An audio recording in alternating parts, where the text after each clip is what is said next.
Berikut adalah tips dari saya agar kita tetap mindful eating. Yang pertama dari segi jumlah, untuk tidak berlebihan atau tidak kalap, kita pakai aturan porsi piring kecil supaya kalorinya tidak berlebihan. Kemudian dari segi jenis, tetap memperhatikan prinsip gizi seimbang. Jadi dalam satu piring tetap ada konsumsi dari karbohidrat, lemak, dan juga protein, serta sayur dan juga buah.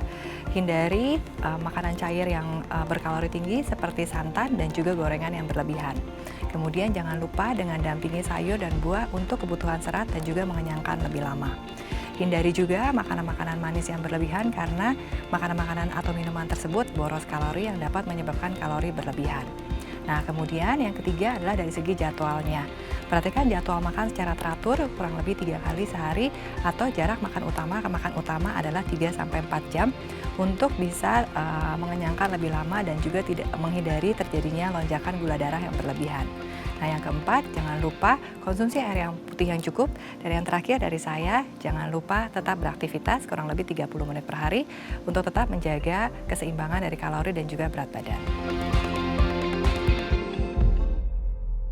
Pemirsa Bincang Sehati, gimana perayaan Hari Raya ini masih berlanjut pastinya ya.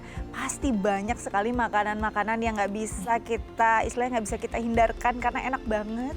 Itu manis, gurih, bersantan, berlemak, wow luar biasa. Gimana rasanya? Kalau itu semua masuk tanpa ada kontrol, pasti badannya juga berantakan ya metabolisme. Ini akan kita bahas hari ini gimana tetap bisa mengontrol makan dan polanya walaupun sedang hari raya lebaran. Tapi sebelum itu, kita bahas dulu beberapa mitos atau fakta seputar makanan dan juga kesehatan.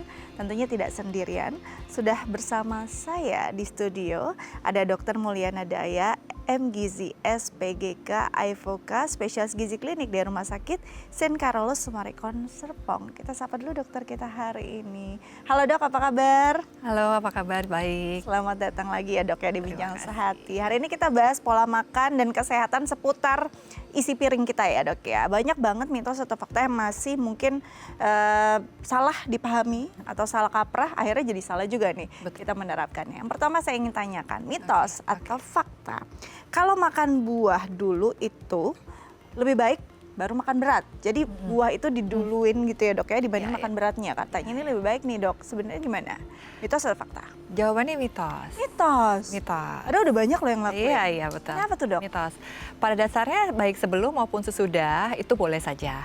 Ya, nutrisi pada buah itu kan sebenarnya baik ya untuk kesehatan ya. Yang penting adalah pemenuhan kebutuhan seratnya juga tercukupi ya. Memang disesuaikan dengan kondisi masing-masing. Untuk pasien tertentu dengan kondisi misalnya dalam program mau manajemen berat badan nih, memang ada baiknya buah ini dikonsumsi sebelum ya. Buah itu kan tinggi akan serat. Jadi bisa mengenyangkan lebih lama sehingga kontrol saat makan utamanya tidak terlalu kalap ya. Tapi untuk kondisi tertentu misalnya pada pasien misalnya dengan kencing manis atau diabetes atau misalnya pasien dengan gangguan lambung, ini memang sebaiknya ada jeda. Ya, kurang lebih 1-2 jam setelah makan berat. Tujuannya adalah supaya yang pertama tidak menaikkan kadar gula darah ya, dan juga tidak membuat terlalu begah sehingga mengganggu ke pencernaan atau lambungnya. Oke, jadi kalau selalu memang diperuntukannya itu sebelum makan berat tuh mitos ya dok ya? Memang ada kondisi-kondisi dan juga situasi tertentu yang justru lebih baik dimakan setelah makan berat dan harus ada jeda gitu ya. Tapi kalau yang mau diet boleh di depan. Tapi tetap harus lewat pantauan dan juga istilahnya arahan dari dokter ya dok ya. Karena belum tentu juga yang mau diet tapi ada kondisi tertentu kan kita nggak tahu ya. Betul. Oke, jadi mitos. Oke, selanjutnya mitos atau fakta, kalau orang dengan GERD tidak boleh makan buah yang rasanya asam. Betul nggak sih dok? Itu fakta. Fakta. Ya, karena memang dalam lambung itu kan kondisinya memang sebenarnya asam. Sehingga ketika kita rangsang kembali dengan kemudian makanan yang asam, tentunya akan meningkatkan asam lambung. Asam lambung ini nanti kemudian akan mengiritasi dinding lambung yang kemudian kalau pada pasien dengan gangguan MA atau lambung atau GERD tentunya makin berat. Keluhannya ya. Jadi memang sebaiknya dihindari untuk pilihan buah yang asam, dipilih buah-buah yang kandungan asamnya rendah. Ya, seperti contohnya pisang, melon, pir, seperti itu. Pilihan yang asam yang dihindari contohnya seperti nanas, ya, kemudian apel, mangga-mangga yang terlalu asam, atau buah-buah fermentasi itu sebaiknya dihindari. Oke, jadi memang ada pilihan buah-buah yang lebih nyaman ya dimakan Betul. oleh orang yang punya GERD. Betul. Jadi nggak semua buah memang oke gitu untuk dikonsumsi oleh betul. semua orang ya. Kalaupun mau mengkonsumsi buah-buah tadi, ya sebaiknya memang dijeda. Ah, Ya, kurang lebih 1-2 jam, jangan dalam perut kosong. itu yang nggak Ya. boleh sama sekali Yes. ya. Itu memancing GERD-nya kambuh ya dok. Betul. Oke, selanjutnya mitos atau fakta. Kalau buah yang mengandung gas bikin sendawa terus. Buah yang mengandung gas membuat orang jadinya terus sendawa. Kita bahas dulu ini mitos atau fakta. Ini fakta. Ini fakta. Fakta. Sekarang kita tanya buah apa yang mengandung gas? Contohnya ya, Mbak Dika, durian. Oh, Iya, apalagi durian yang semakin matang, itu kan Yes. alkohol dan gasnya semakin tinggi. Ya, kemudian beberapa buah tertentu, contohnya nanas, ya, kemudian apel dan buah-buah fermentasi seperti contohnya kismis, prune itu semakin matang gasnya akan semakin tinggi. Nah, mekanismenya itu buah yang bergas itu kemudian nanti akan difermentasi oleh bakteri usus kita, ya, kemudian menimbulkan gas, kemudian meningkatkan tekanan dan volume di dalam lambung. Hal ini nanti tentunya akan melonggarkan pintu atau perbatasan dari lambung ke kerongkongan kita. oke. Sehingga tekanan yang tinggi itu nanti gasnya naik nih dari kerongkongan kemudian keluar dari mulut. Atau kita kenal sebagai refleks sendawa atau eruktasi. Tentunya ini nggak nyaman ya, ya untuk kondisi-kondisi tertentu. Jadi memang sebaiknya buah-buah yang tadi untuk penderita-penderita MA dan GERD itu juga sebaiknya dihindari. Ya. Wah, padahal buah yang disebutkan tuh enak-enak semua ya, Dok, ya. Apalagi durian makin manis ternyata makin bergas. Iya. Oke, jadi perlu dihindari apalagi kalau kita punya tantangan ya di area-area pencernaan ini. Oke, selanjutnya mitos atau fakta kalau harus menghindari karbo saat program penurunan berat badan. Kita eliminasi karbo, jangan ada gitu ya biar cepat. Benar atau enggak mitos atau fakta? Mitos. Mitos. Iya, iya. Kenapa tuh dok? Satu, karbohidrat itu sebagai salah satu nutrisi yang esensial yang sangat dibutuhkan oleh tubuh, bahkan kebutuhannya cukup besar, ya 50-60%. Memang dalam proses penurunan berat badan, karbo ini biasanya kita kurangin, tapi ingat ada batas minimalnya. Karena memang badan butuh, ya kebutuhan minimal karbohidrat itu sekitar 120 gram per hari. Ini untuk apa? Untuk kebutuhan nutrisi terutama organ-organ vital, contohnya jantung, otak dan juga sel darah merah. Makanya ini sering kali ya kita dapatin kalau ada beberapa yang dietnya rendah karbo atau benar-benar nggak makan karbo sama sekali, cepat ngantuk. Ya, lemas juga ya dok? Ya lemas, susah konsentrasi dan sebagainya. Ya jadi hati-hati ya. Bahkan di banyak beberapa penelitian ketika jumlah karbohidrat itu sangat dibatasi atau sangat rendah, sehingga akan ada persentase yang naik. Contohnya itu adalah lemak jenuh atau lemak LDL atau kolesterol LDL. Ya, jadi hati-hati. Pada dasarnya proses penurunan berat badan itu kita harus defisit kalori. Jangan kemudian nanti menghindari karbo, tapi kemudian gorengannya tetap banyak. Iya. Kan sama aja. Jadi tetap harus balance, tapi kalorinya kita buat defisit. Oke, apalagi kalau kita kita makan yang protein dan lemak-lemak saja itu banyak Iya, juga ya. banyak. Endingnya justru akan ada masalah kesehatan serius ya. Betul. Karena mungkin dari lebarnya menyusutnya cepat, tapi nggak tahu juga kan apa yang harus dihadapi jangka panjang. Betul. Jadi memang tidak dieliminasi sama sekali ya dok ya. Ada batas bawahnya yang memang perlu dikonsumsi karena kalau enggak ya lemes. Betul. Kerja juga susah ya, nggak Iya. konsentrasi. Dietnya harus nyaman. Ya itu, kita harus nyaman. Oke, selanjutnya mitos atau fakta. Kalau makanan pedas bisa mengiritasi lambung. Kalau kita bicara tentang orang Indonesia, juaranya makan Ya, pedas. betul.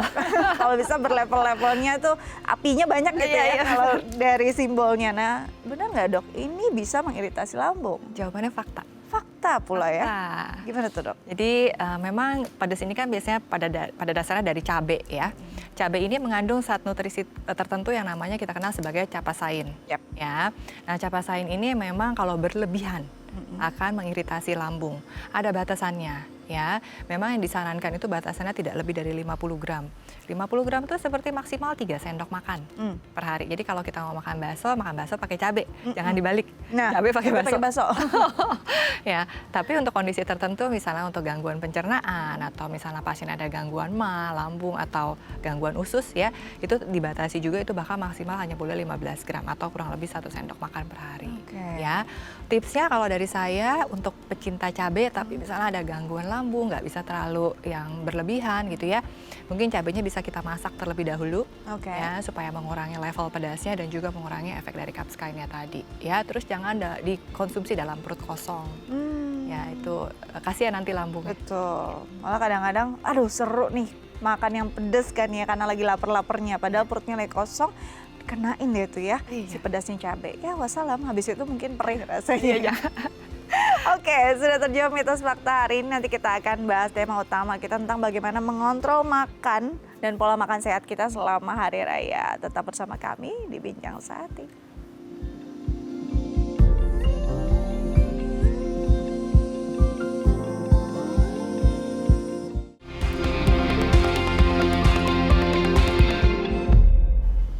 Ya pemirsa, kembali lagi bersama kami di Bincang Sehati. Kita akan bahas tema utama kita hari ini tentang kontrol makan sehat selama Lebaran. Ini masih berlangsung pastinya ya di Lebaran ketiga, mungkin masih ke rumah sanak keluarga, icip-icip makanan yang enak-enak di sana. Nah, gimana caranya agar tetap sehat biar kita bisa terjaga terus abis Lebaran nggak makin melar gitu ya. Oke, untuk pemirsa di rumah yang mungkin mau konsultasi langsung terkait tema kita hari ini atau mungkin terkait gizi, boleh menelpon kami di 021 2903 2644 atau DM ke Instagram kami di @bincangSehati.tv. Kita lanjut lagi dengan dokter kita hari ini, Dr. Mulyana Daya, M. Gizi, SPGK, AIFOKA, spesialis gizi klinik dari Rumah Sakit St. Carlos Sumarekon, Serpong. Oke, kalau bicara tentang Lebaran, makanannya udah tergambar ya dok ya. Sayur Lebaran, ketupat, kue-kue manis. Ini banyak banget hal-hal yang gimana ya, untuk badan tuh jadi musuh gitu kan. Tapi nggak bisa dihindarkan, tuh udah budayanya dan memang kita rindukan ya setahun sekali. Tapi karena setahun sekali, jadi suka kebablasan. Kalap ya? Kalap banget kan. Nah kalau kita bicara tentang makan saat Lebaran sendiri, ini kan sebenarnya posisinya setelah berpuasa 1 bulan gitu ya. Tiba-tiba kita yang punya pola sendiri, terus hari kemenangan ini tuh blek berubah gitu. Sebenarnya dari segi metabolismenya akan ada kaget-kaget nggak sih dok untuk tubuh sendiri? Pasti ya, kita udah puasa nih kurang lebih hampir 1 bulan gitu ya. Kemudian dalam 2 hari 3 hari kita ketemu makanan yang wah enak ya. Udah pasti kita ketemu rendang, opor gitu ya. Ya resikonya yaitu jadinya akan ada tendensi untuk kalap. Ya, jadi memang hati-hati ya, terutama di 1 minggu setelah Lebaran ini adalah masa transisi. Artinya kan ada terjadi perubahan kebiasaan lagi, perubahan kebiasaan makan, jamnya makannya, kebiasaan tidur ya. Jadi memang juga tidak boleh berlebihan supaya nanti pencernaannya nggak kaget. Ya, sering kalinya tuh sering keluhannya karena kagetnya ada alarm tuh, tiba-tiba jadi gampang begah, ya kan? Tiba-tiba kolesterolnya naik, gulanya naik. Jadi hati-hati. Tetap makannya harus ada kontrolnya.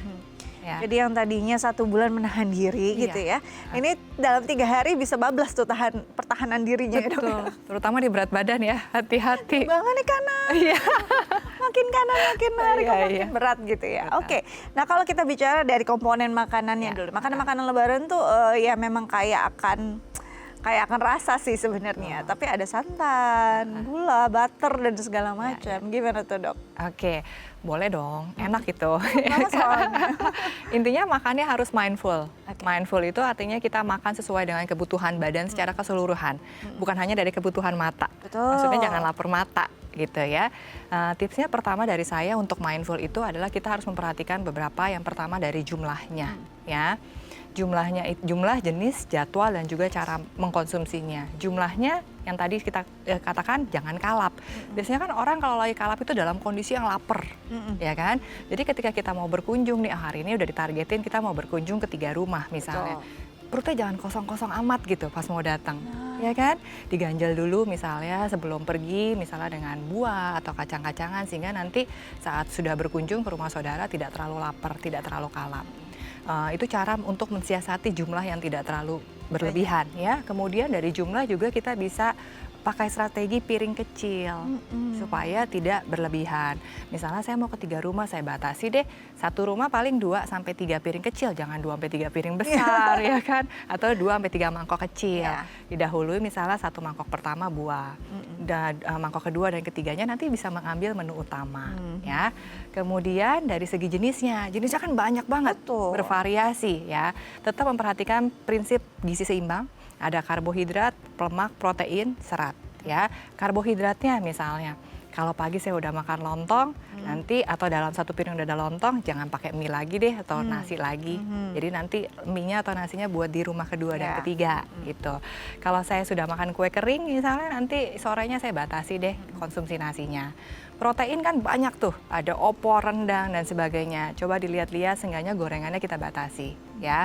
Jangan dalam satu piring isinya gorengan semua. Nah, itu dia. Ya kan, supaya kalorinya nggak luar biasa. Kemudian hati-hati untuk jenis juga yang makanan kalori cair. Ya, seperti contohnya bersantan, minuman manis itu juga sebaiknya dibatasi ya. Ini yang sering ketinggalan seratnya. Betul. Jadi jangan lupa dalam setiap piring kalau kita mau ngambil lontong pakai serat juga. Pakai sayur labu siamnya atau sayur pepayanya silakan ya. Kemudian jadwalnya, ya jadwalnya juga jangan terlalu deket lah gitu ya. Makan utama ke makan utama kurang lebih 3-4 jam supaya ada mekanisme lambung ya, biar dia punya waktu buat mencerna dulu, tidak terjadi lonjakan gula darah. Nah yang terakhir nih yang suka saya kasih tips tambahan, cara ngunyahnya. Ya, cara ngunyahnya satu, jangan terlalu cepet. Ya itu tadi ada efek juga ke arah gas ya, ketika kita ngunyah terlalu cepat atau jangan sambil ngobrol. Karena itu nanti akan menimbulkan aerofagia, jadi menimbulkan gas di lambung juga atau jadi lebih gampang begah. Kenapa juga jangan sambil ngobrol? Kadang-kadang kita nggak berasa ya. Betul, karena kan pasti lagi silaturahmi. Lagi seru ya. Iya. Jadi ngobrolnya 10 menit ntar nasarnya setengah toples. Iya ya, malah bukannya diem belukannya, tapi bisa sambil makan ya. Supaya tetap ada kontrolnya. Ya, jangan hindari ngobrol yang sampai berlebihan sambil makan. Aduh, kayaknya ini yang tadi disarankan adalah suatu hal yang kita langgar semua. Iya kan, di mana-mana rumah pertama piring besar, rumah kedua piring besar-besar gitu ya. Nanti juga sambil ngobrol, nggak nyangka ternyata udah banyak. Plus juga ngabisin makanan saudara kayaknya kalau gitu ya. Berarti memang harus dipikirkan betul-betul ya, ketika hari ini kita punya planning, rencananya akan berkunjung kemana. Itu sudah difikirkan kayaknya di rumah pertama saya akan makan yang kondisinya seperti apa di 2, 3, bahkan makin malam kadang-kadang kita nggak sadar ya, biasanya nggak punya porsi loh sebesar itu, tapi kalau lebaran kita punya ruang aja ya untuk mengisi terus. Nah kadang-kadang di rumah pertama makan utama, di rumah kedua makan utama, begitu terus sampai mungkin 5 rumah hari itu terus nyobain ketupatnya gitu. Nah apa yang terjadi ketika kita melakukan hal itu, Dok? Iya, hati-hati ya. Jangan yang tadi seperti kita katakan lebaran ini jadi lebaran. Iya, lebaran, bukan lebaran ya. Jadi paling gampang lihat alarmnya dari berat badan gitu ya. Kalau udah berat badannya naik misalnya setengah sampai 1 kilo dalam waktu 1 hari 2 hari, berarti kan ini sesuatu yang harus dihindari ya. Apalagi untuk kondisi-kondisi tertentu, misalnya untuk teman-teman yang punya kondisi penyakit metabolik. Contohnya ada ya kencing manis, kolesterol, hipertensi. Kita tahu makanan-makanan seperti itu enak betul, tapi ada kondisi tetap tinggi garam, tinggi lemak jenuh yang bisa juga meningkatkan gula darah dan hipertensi tadi ya. Jadi tetap harus ada kontrolnya. Belum lagi yang tadi karena kita udah puasa 4 minggu ya, hampir 1 bulan, tiba-tiba diisi makanan langsung banyak ya, dengan makanan santan dan gorengan, lambungnya juga nanti kaget.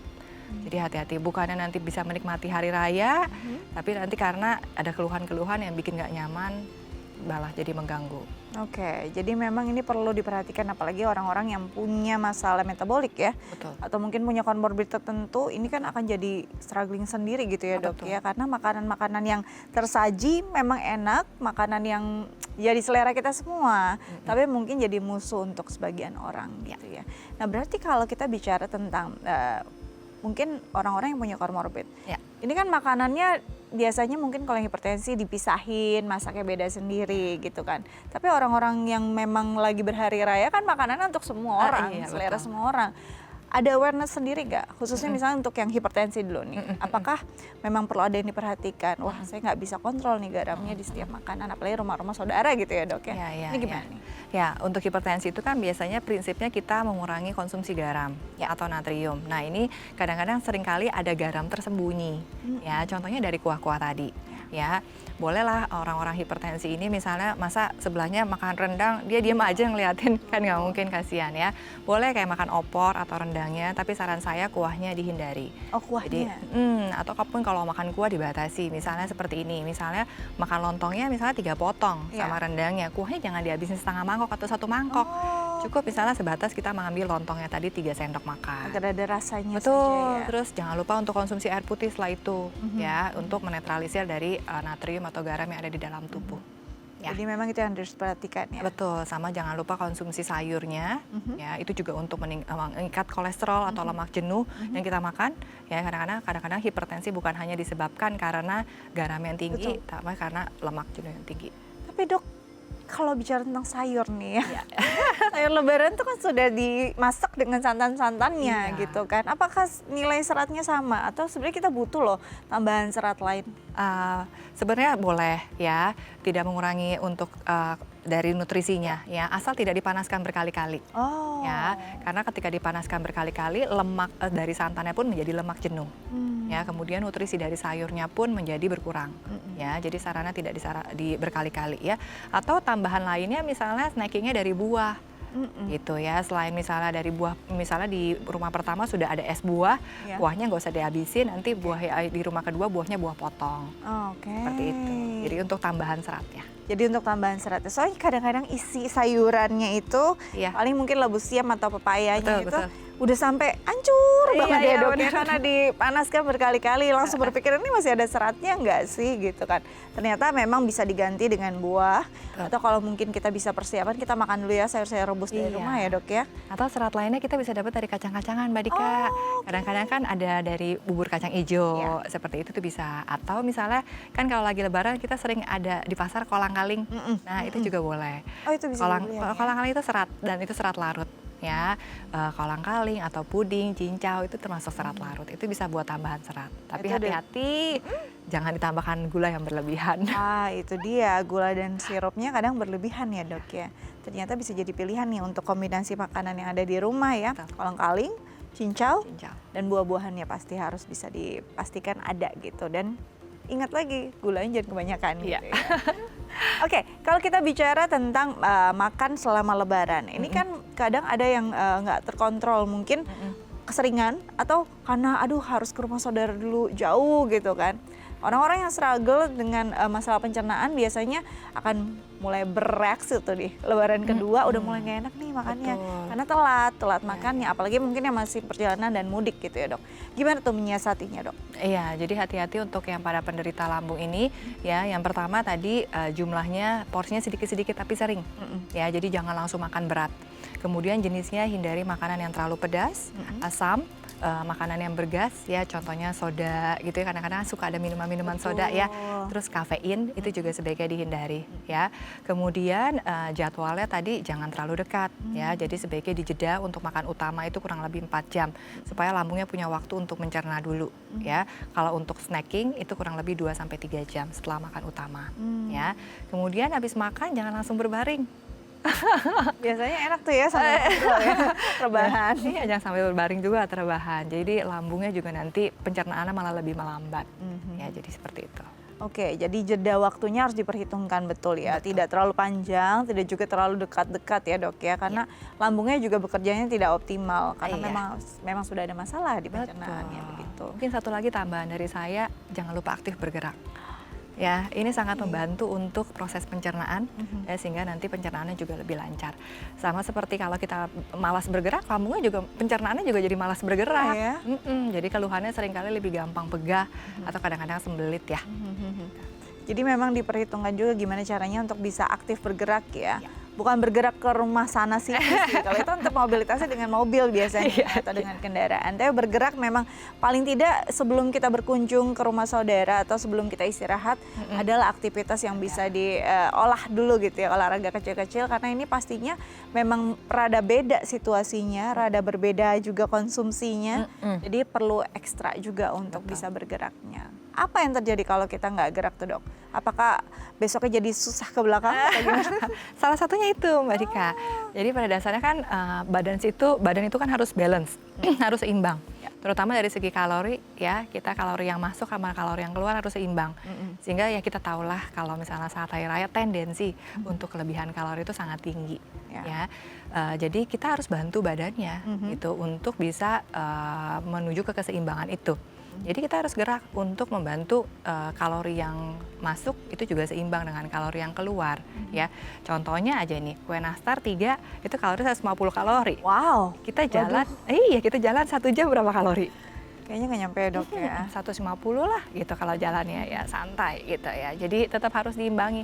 Masalahnya yang bisa bantu badan kita kan kita sendiri. Yes, betul. Yes, jadi jangan lupa bergerak. 30 menit saja per hari. It's okay, mulai dulu. Iya ya, kalau kita pikirkan kayaknya nastar 3 tuh nggak mungkin sih, sehari bisa 10 kali ya. 3. Belum lagi sebelum tidur istirahat dulu sambil ngunyah lagi. Jadi kebayang kalau kita nggak gerak gimana tertimbunnya begitu ya. Oke, nanti kita lanjut lagi dok, tapi usai jeda. Pemirsa jangan kemana-mana, tetap bersama kami di Bincang Sehati.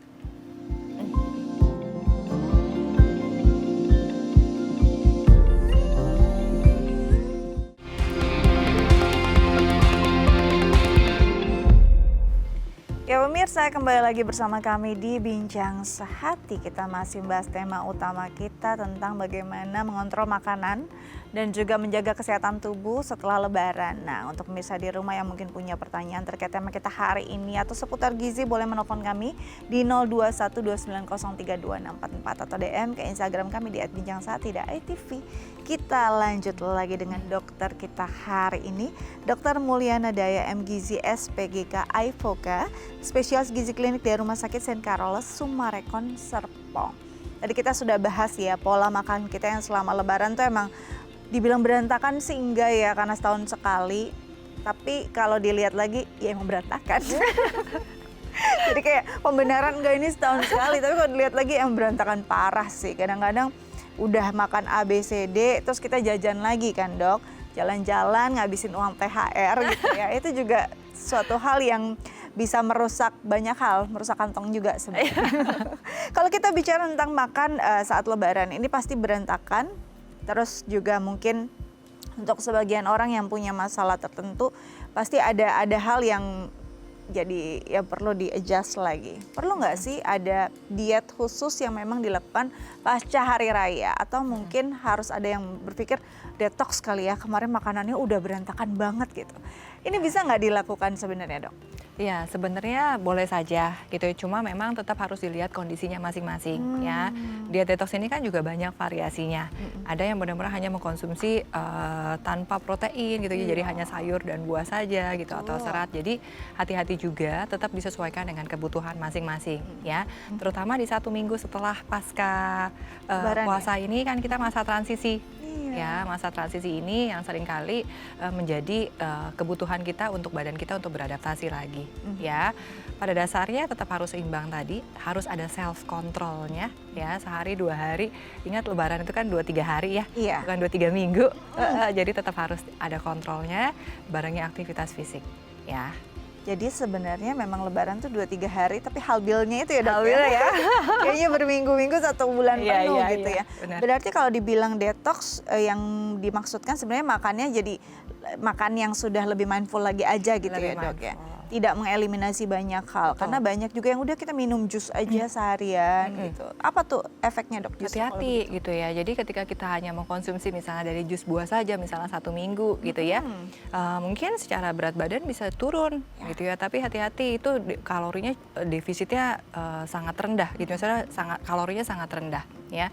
Ketika badan itu butuh ada kebutuhan kalori minimal dan juga maksimal. Minimal itu adalah kebutuhan basal.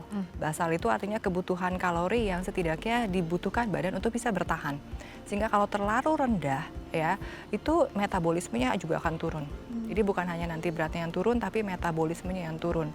Nah, metabolismenya yang turun ini pada dasarnya juga resikonya akan menurunkan daya tahan tubuh.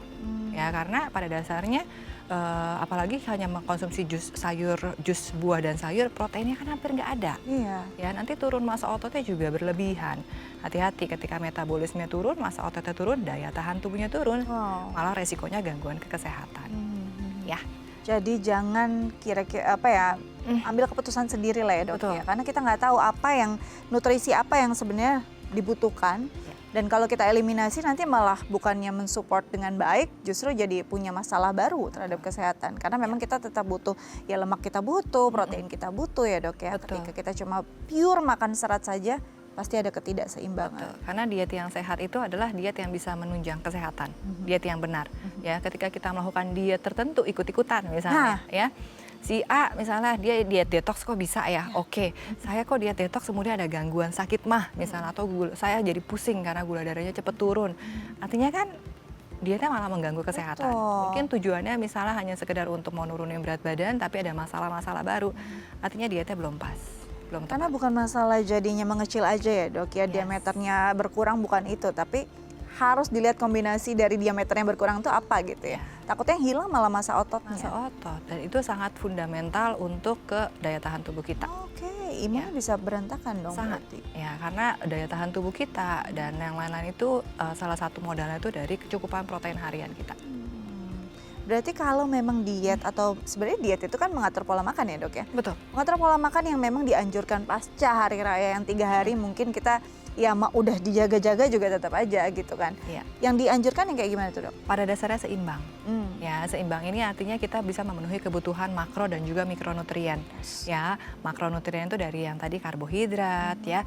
Karbohidratnya mungkin sebaiknya kita pilih yang kompleks deh. Yang kompleks itu misalnya dari nasi putih, nasi merah, it's okay. Tadi yang saya katakan kalau sudah makan nasi ya hindari berlebihan dalam satu piring nasi dengan mie dan lontong, misalnya seperti itu ya. Atau kalau kita sudah makan kue kering kita nanti kurangi nasinya. Kemudian yang tadi lemaknya hindari yang lemak jenuh, jadi makanan-makanan cair yang bersantan dibatasi, kemudian gorengan juga dibatasi, protein kecukupan protein harian ya, baik itu dari hewani maupun nabati. Kemudian yang tadi kebutuhan mikronutriennya kita dapat dari serat, sayur dan buah ya, dan jangan lupa juga kebutuhan cairan, ini juga sering ini ya dilupakan, yaitu 2 liter atau 8 gelas sampai 10 gelas per hari. Dan catatannya adalah minumnya bukan minuman yang kalori tinggi atau minuman manis. Karena biasanya perlu minuman berwarna ya dok? Berwarna. Iya, iya. Jadi yang dibutuhkan 2 liter itu adalah air putih, Air putih. air mineral. Iya. Nah kalau kita bicara tentang minuman sendiri kan banyak banget tuh. Ada sirup, Betul. ada kopi susu ya kan. Ini sendiri walaupun sifatnya liquid ternyata menyumbang juga ya dok ya untuk membuat diameter dan timbangan kita makin besar nilainya ya. Contohnya saja misalnya kita ngomongin kopi susu, Yes. gitu ya, kopi susu cafe latte misalnya with full sugar, ya itu kalorinya bisa 300 sampai 400 kalori. Itu seperti kita makan hampir 3/4 piring, ya gitu. Belum lagi ditambah dalamnya boba misalnya, jangan ya. Whipped cream lagi. Whipped cream itu bisa 500. Ya. Jadi hati-hati. Itu sama aja sudah menggantikan sepiring nasi kita ya. Betul. Tapi kenyang pun tidak gitu Tidak. kan. Boros kalori. Oke. Ya. Jadi memang harus diperhitungkan betul nih apa saja yang dimakan, betul kata dokter tadi, mindful. Ya. Jadi harus benar-benar kita rasakan, nikmati lah ya kalau sudah makan ketupat di rumah A, ya udah nanti makan kue aja kali ya di rumah yang B agar tidak berlebihan. Karena kalau enggak ya tadi berantakan. Nah yang paling PR-nya adalah ketika kita suka, aduh udah santan terus nih, bosen ya kan. Enaknya sih makan mie instan aja. Di hari-hari berikutnya apa yang terjadi ketika itu dok? Iya, jadi nanti otomatis kan akumulasi kalori yang berlebih. Ya, akumulasi kalori yang berlebih paling gampang kita lihat timbangannya. Jangan kemudian takut atau kaget ngelihat timbangan ya. Karena ketika sudah akumulasi berlebih otomatis badannya akan ngasih alarm ya, entah berat badannya naik, kemudian tadi tiba-tiba gula darahnya naik, kolesterol naik. Jadi hati-hati.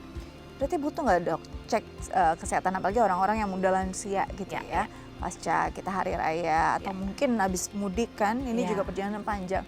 Tindakan preventif apa yang bisa kita lakukan untuk bisa mengecek kondisi atau status kesehatan kita pasca hari raya? Apakah kita perlu cek-cek mungkin ya sesimpel kolesterol, asam urat atau ya mungkin tensinya dan segala macam? Ya menurut saya perlu ya, bahkan kalau menurut saya ini baiknya dilakukan sebelum dan juga sesudah. Ya, misalnya sebelum hari raya, maksudnya sebelum kita puasa, dan kemudian 1 bulan itu setelah kita puasa, jadi setelah lebarannya, ya. Tujuannya supaya kita juga dapat kontrol, gitu ya, lebih aware sama badan, jangan takut kemudian, wah nanti kalau dicek rapotnya merah nih.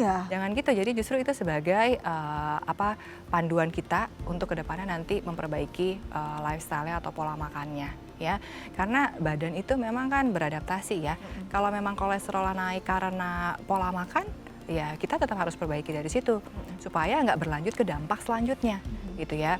Contohnya misalnya gula darah nih, kita naik gula darahnya naik setelah pola makan yang berantakan lah ya. Badan itu ngasih alarm supaya gula darah naik ini nggak kemana-mana nantinya. pasien dengan misalnya contohnya pradiabetes, ya. Pradiabetes itu kita bisa kembalikan ke kondisi normal kalau kita bisa memperbaiki lifestyle ya.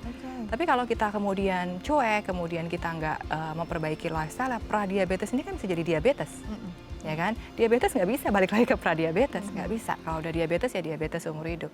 Jadi selama itu kita diberikan alarm sama badan, kita perbaiki ya. Dan itu perlu dilakukan sejak dini. Jadi sebenarnya masih ada jalan ya, kalau memang masih bisa diselamatkan. Yang tadi pradiabetes saja tuh bukan hasil akhir, masih bisa loh ke normal. Tapi kalau sudah sampai di titik diabetes itu yang ya udah kita harus struggling dan berat. Hadapi tantangan itu seumur hidup ya dok ya. Betul. Jadi better mencegah daripada kita harus ngobati. Itu dia. Oke, nanti kita lanjut lagi tapi saya jeda pemirsa. Jangan kemana-mana, tetap bersama kami di Bincang Sehati.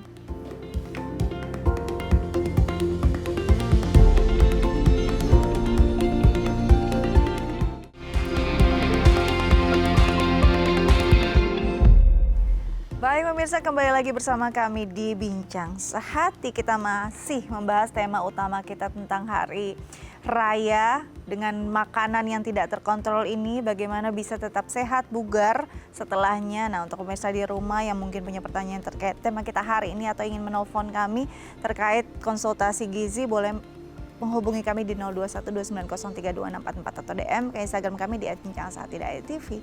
Kita lanjut lagi dengan dokter kita hari ini, Dr. Mulyana Daya, MGizi SPGK Aifoka, spesialis gizi klinik dari Rumah Sakit St. Carol Sumarekon Serpong.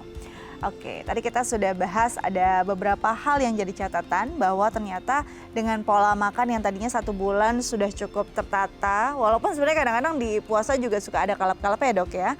Nah terus ditambah dengan 3 hari raya yang memang pastinya makanannya berantakan gitu ya. Perlu ada tindakan preventif, lebih mindful dan awareness juga, tapi kadang kebablasan. Kadang ya udah deh, bablas aja setahun sekali ini. Biasanya akan ada masalah kesehatan apa tuh dok? Terkait dengan pola makan yang terjadi di 3 hari-hari raya itu. Oke, ya jadi memang hati-hati ketika misalnya kita nggak seimbang gitu ya ataupun berlebihan konsumsinya ya, badan itu akan memberikan alarm-alarm tertentu ya. Mereka punya level untuk bertahan sebenarnya badan itu, tapi kalau misalnya berlebihan badannya pun akan memberikan alarm lagi ya, entah dari berat badan. Jadi jangan takut nimbang ya. Seenggaknya kalaupun ini seminggu sekali atau 2 kali deh gitu, supaya kemudian jangan dinormalisasi ketika sudah mulai terjadi kenaikan berat badan. Nanti aja deh, mumpung lagi hari raya. Iya nggak usah deh, jangan nambah-nambah pikiran. Jangan nambah-nambah pikiran. Seminggu baru 2 kilo gitu kan. Ini bablas gitu ya. Kalau berat badan udah naik itu kan kemungkinan besar terjadi akumulasi kalori.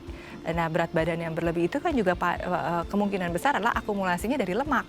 Ya, akumulasi lemak yang berlebih ini kan tentunya akan berbahaya buat kesehatan. Entah kemudian kolesterolnya jadi tinggi, ya, kemudian gula darahnya jadi tinggi, kemudian tensinya lebih nggak terkontrol. Jadi ini adalah salah satu bentuk ada sesuatu yang badan ini perlu diberesin, ya, dan jangan sampai berlanjut. Ya, untuk kondisi-kondisi tertentu seperti misalnya pasien dengan diabetes ya atau hipertensi ya. Jadi memang juga sebaiknya pada saat hari raya konsultasi juga ke dokter terkait atau konsumsi obat yang rutin ya saat hari raya, karena itu juga sangat membantu untuk mengontrol kondisi metabolik mereka. Ya. Jadi memang kalau orang-orang yang sudah tahu punya komorbid ini harus disiplin obatnya ya dok, jangan terlewat karena memang ini sebagai boundariesnya. Betul. Jangan sampai ada masalah yang lebih serius. Selain memang harus mindful makannya. Iya. Nah ini yang kalau misalnya terlupa juga kondisi-kondisi tertentu kan akhirnya jadi berantakan, yang tadinya sudah dijaga sekian lama terus jadi grade-nya turun atau kayak perburukan pasca hari raya kan juga nggak enak ya dok ya. Itu yang memang harus diperhatikan. Oke, sebelum kita lanjut sudah ada pertanyaan dari pemirsa lewat DM Instagram. Saya akan bacakan pertanyaannya dari @doni. Dok, kan selama sebulan kemarin perut sering kosong nih karena puasa. Apa pas lebaran ini lambung aman jika kita makan yang pedas, bersantan, digoreng, atau semacamnya lah ya dok ya? Terima kasih. Oke, bener nih pertanyaannya, 1 bulan sudah terbiasa kosong, terus tiba-tiba kaget lah ya di hari-hari atau di jam-jam tertentu yang biasanya kita nggak makan plus isi makanannya santan, gorengan, manis-manis, gimana dok? Iya. Apa yang terjadi pada lambung kita? Ya tentunya lambungnya akan kaget ya kalau misalnya kita konsumsinya berlebihan. ya. Tipsnya dari saya boleh dimakan ya. Satu, untuk konsumsi makanan-makanan tadi yang merangsang lambung, yang pedas, asam atau yang bersantan itu jangan dikonsumsi dalam perut kosong. Ya, jadi misalnya dahului dulu misalnya dengan makanan tertentu yang ringan dan mudah diserap seperti tadi misalnya buah atau misalnya telur dan sebagainya.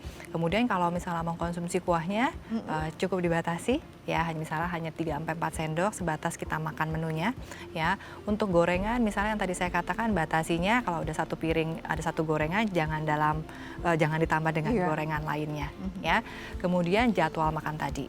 Jadwal makannya sebaiknya juga dijaga kurang lebih 3-4 jam untuk mengkonsumsi santan ke-1 dan santan kedua ya, supaya nggak terlalu begah perutnya. Kemudian terakhir cara mengunyahnya tadi saya katakan perlahan karena kan lambungnya ini udah istirahat hampir 1 bulan. Ya, jadi jangan terlalu cepat karena terlalu asik, mungkin euforia ketemu keluarga ya, sambil makan kita nggak sadar. Jadi makannya mengunyahnya perlahan untuk lambungnya juga nggak terlalu buru-buru mencerna ya. Kemudian jangan sambil ngobrol dan juga jangan setelah makan jangan sambil berbaring. Terakhir bantu aktivitas supaya lambungnya juga pergerakannya ikut terbantu. Ya. Jadi itu yang bisa istilahnya dilakukan ya dok. Betul. Ya. Jangan sampai kita kaget, bukan cuma kita yang kaget, lihat timbangan ini perutnya juga kaget soalnya ya. Yang biasanya tidak bekerja seberat itu di jam-jam tertentu, ini kok jadi tiba-tiba brek datang semua gitu kerjaan untuk dicerna. Jadi memang ini bisa jadi tips yang bisa dilakukan untuk Mas Doni mungkin, atau mungkin keluarga ya yang di rumah hari ini masih berkunjung ke sana keluarga atau ke kolega, bisa dilakukan. Karena memang penting sekali untuk selain mindful bergerak. Betul. Karena kalau nggak gerak ya itu ya tadi dok ya, pencernaannya juga melambat, tidak akan sesuai juga istilahnya metabolismenya. Dan ini yang paling sering adalah karena kelelahan kan juga istirahatnya kurang baik gitu ya dok. Ya. Apa yang terjadi ketika kita sebenarnya kelelahan, tidak istirahat cukup, tapi makanan tuh masuk terus ke badan kita? Iya, istilahnya gini, misalnya kita makan sudah penuh nih. Ya, kemudian apalagi makannya menjelang tidur lagi. Betul. Ya, mungkin badan kita ngantuk, mata kita merem gitu ya, tapi lambung dan pencernaan kita tetap bekerja.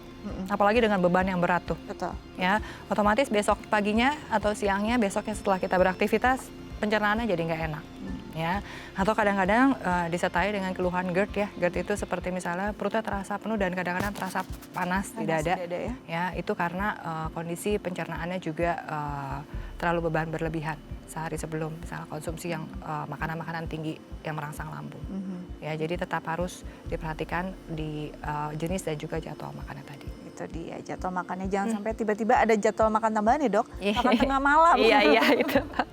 Kadang ada habis keliling ibu kota atau mungkin keliling di daerah ya, sampai rumah lapar lagi nih. Wah udah deket tengah malam kayaknya nasi goreng enak ya dok. Aduh hati-hati. Serem banget. Oke, itu dia tipsnya dari dokter kita, semoga bisa berguna untuk Anda ya. Nanti kita akan lanjut lagi tapi usai jeda, pemirsa jangan kemana-mana, tetap bersama kami di Bincang Sehat.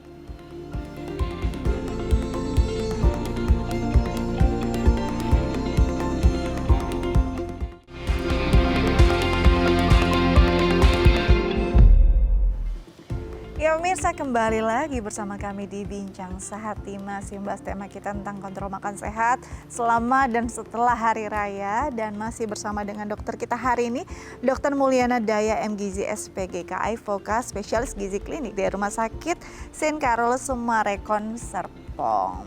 Oke, kalau sudah paham, sadar bahwa makannya berantakan, pasti kan mau menerapkan pola diet yang baik ya, agar timbangannya balik lagi ke arah lebih kiri gitu, diameternya juga makin berkurang. Nah, permasalahan diet tuh banyak banget pilihannya dok.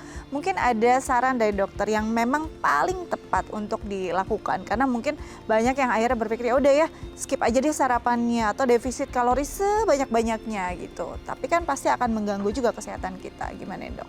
Oke, ya pada dasarnya diet itu kan secara definisi adalah pengaturan pola makan. Ya, jadi bukan hanya untuk program penurunan berat badan ya. Dan diet ini sifatnya adalah individual. Ya, jadi memang saya dan Mbak Dika mungkin dietnya beda nih pasti. Ya mungkin dengan berat yang sama tapi dietnya beda.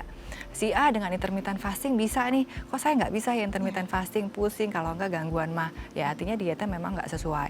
Seperti yang tadi saya katakan bahwa diet yang tepat untuk seseorang itu diet yang bisa menunjang kesehatan. Ya, jangan kemudian pasien misalnya lagi mau nurunin berat badan, saya mau ikut-ikutan intermittent fasting nih, ya kan? Kemudian turun nih beratnya, misalnya sebulan udah bisa turun misalnya 5 kilo, tapi kok kemudian rambut saya rontok ya? Atau kemudian masa saya kok terganggu ya, artinya kan dietnya nggak pas, ya harus di-adjust lagi, disesuaikan dengan kebutuhannya.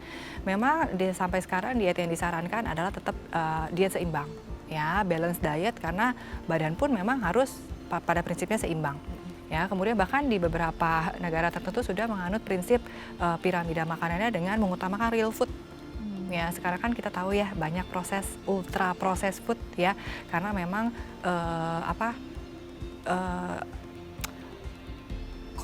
prevalensi untuk penyakit-penyakit metabolik, kemudian radang usus, cancer itu juga semakin tinggi. Nah, salah satunya adalah dari makanan-makanan ultra processed food tadi. Jadi sekarang ini lagi digalakan makanan-makanan real food ini menjadi serata utama, ya terutama untuk anak-anak. Ya, Karena jadi memang yang mengonsumsi banyak anak-anak ya. Banyak. Karena rasanya menyenangkan buat mereka dan ya. gampang ditemui. Yes. Ya, jadi memang harus ada kontrolnya terutama dari keluarga. Itu dia ya. Jadi memang diet seimbang dengan pola makan yang seimbang, balance, nutrisinya tetap pas gitu ya dok ya, itu yang memang sangat disarankan. Ada nggak dok indikatornya kalau dietnya tuh nggak pas buat kita? Mungkin ada rasa yang berbeda di tubuh kita selain tadi mungkin sebenarnya sempat di-spill ya, kok rambutnya rontok gitu ya, gimana tuh? Ya, balik lagi ke goalnya mau apa. Ya, kalau dietnya mau nurunin berat badan tuh gampang, gitu kan. Pada dasarnya kan defisit kalori. Misalnya saya mau makan jus aja seminggu setiap hari, pasti turun beratnya. Itu pasti defisit kalori, nggak mungkin enggak ya. Tapi kemudian ketika turun berat badan, kemudian massa ototnya turun, daya tahan tubuhnya turun, resiko bahkan ke autoimun itu bisa terjadi. Jadi hati-hati ya. Jadi apalagi untuk pasien-pasien yang dengan kondisi tertentu memang pada saran saya tetap konsultasi untuk kebutuhan hariannya. Ya, seperti yang tadi saya katakan bahwa badan kita itu punya kebutuhan minimal dan juga kebutuhan maksimal. Jadi kenali dulu itu. Ya, sehingga dapat self control ketika mereka tahu kebutuhan minimalnya berapa, maksimalnya berapa, mereka punya self control. Kalau saya kelebihan saya tahu saya harus apa. Kalau saya kekurangan saya tahu saya harus menambahkan apa. Seperti itu. Ya. Jadi kalau kita menormalisasi tubuh kita yang lesu dan lemas selama diet itu sebenarnya salah dong dok? Salah dong. Kasihan badannya. Ya, badannya sesayang itu sama kita sebenarnya karena mereka pasti akan memberikan alarm. Entah apa itu bentuknya, kadang-kadang kita yang nggak menyadari. Ya, contohnya aja, makanya saya katakan tadi perlunya medical check up rutin, ya kurang lebih 3-6 bulan sekali. Beberapa pasien saya kolesterol tinggi nggak ada gejala loh, hati-hati. Gula darahnya 300 aja kadang-kadang nggak ada gejala. Jadi kan itu yang hati-hati, ya kan. Tapi ketika badannya sudah memberikan alarm tertentu, berarti mulai naik nih, gitu kan. Sebenarnya saya tahu saya konsumsi makannya berlebihan, tapi saya lagi nggak niat gerak dan lain-lain. Jadi kalau bukan kita yang bantu, badannya pasti nanti juga akan memberikan respon tertentu. Jadi sebenarnya reaksi, respons dan alarm dari badan atau tubuh kita pada kita tuh pastinya terus berjalan. Harusnya kita bisa memahami komunikasi tersebut, memahami kondisinya dan jangan sampai kita salah. Justru nanti akhirnya mengundang masalah baru, malah kesehatan dia terganggu. Oke dokter, thank you. Sudah ada di Bincang Sehatnya, semoga ini berguna untuk pemirsa di rumah dan juga bisa bugar ya setelah hari raya. Oke pemirsa, gimana tips dari dokter kami sudah catat semua, semoga berguna untuk Anda di rumah. Dan jangan lupa untuk mengunduh The I Plus di gawai Anda untuk bisa menggenggam inspirasi kapanpun, dimanapun. Akhir kata saya Astia Dika pamit undur diri, sampai jumpa.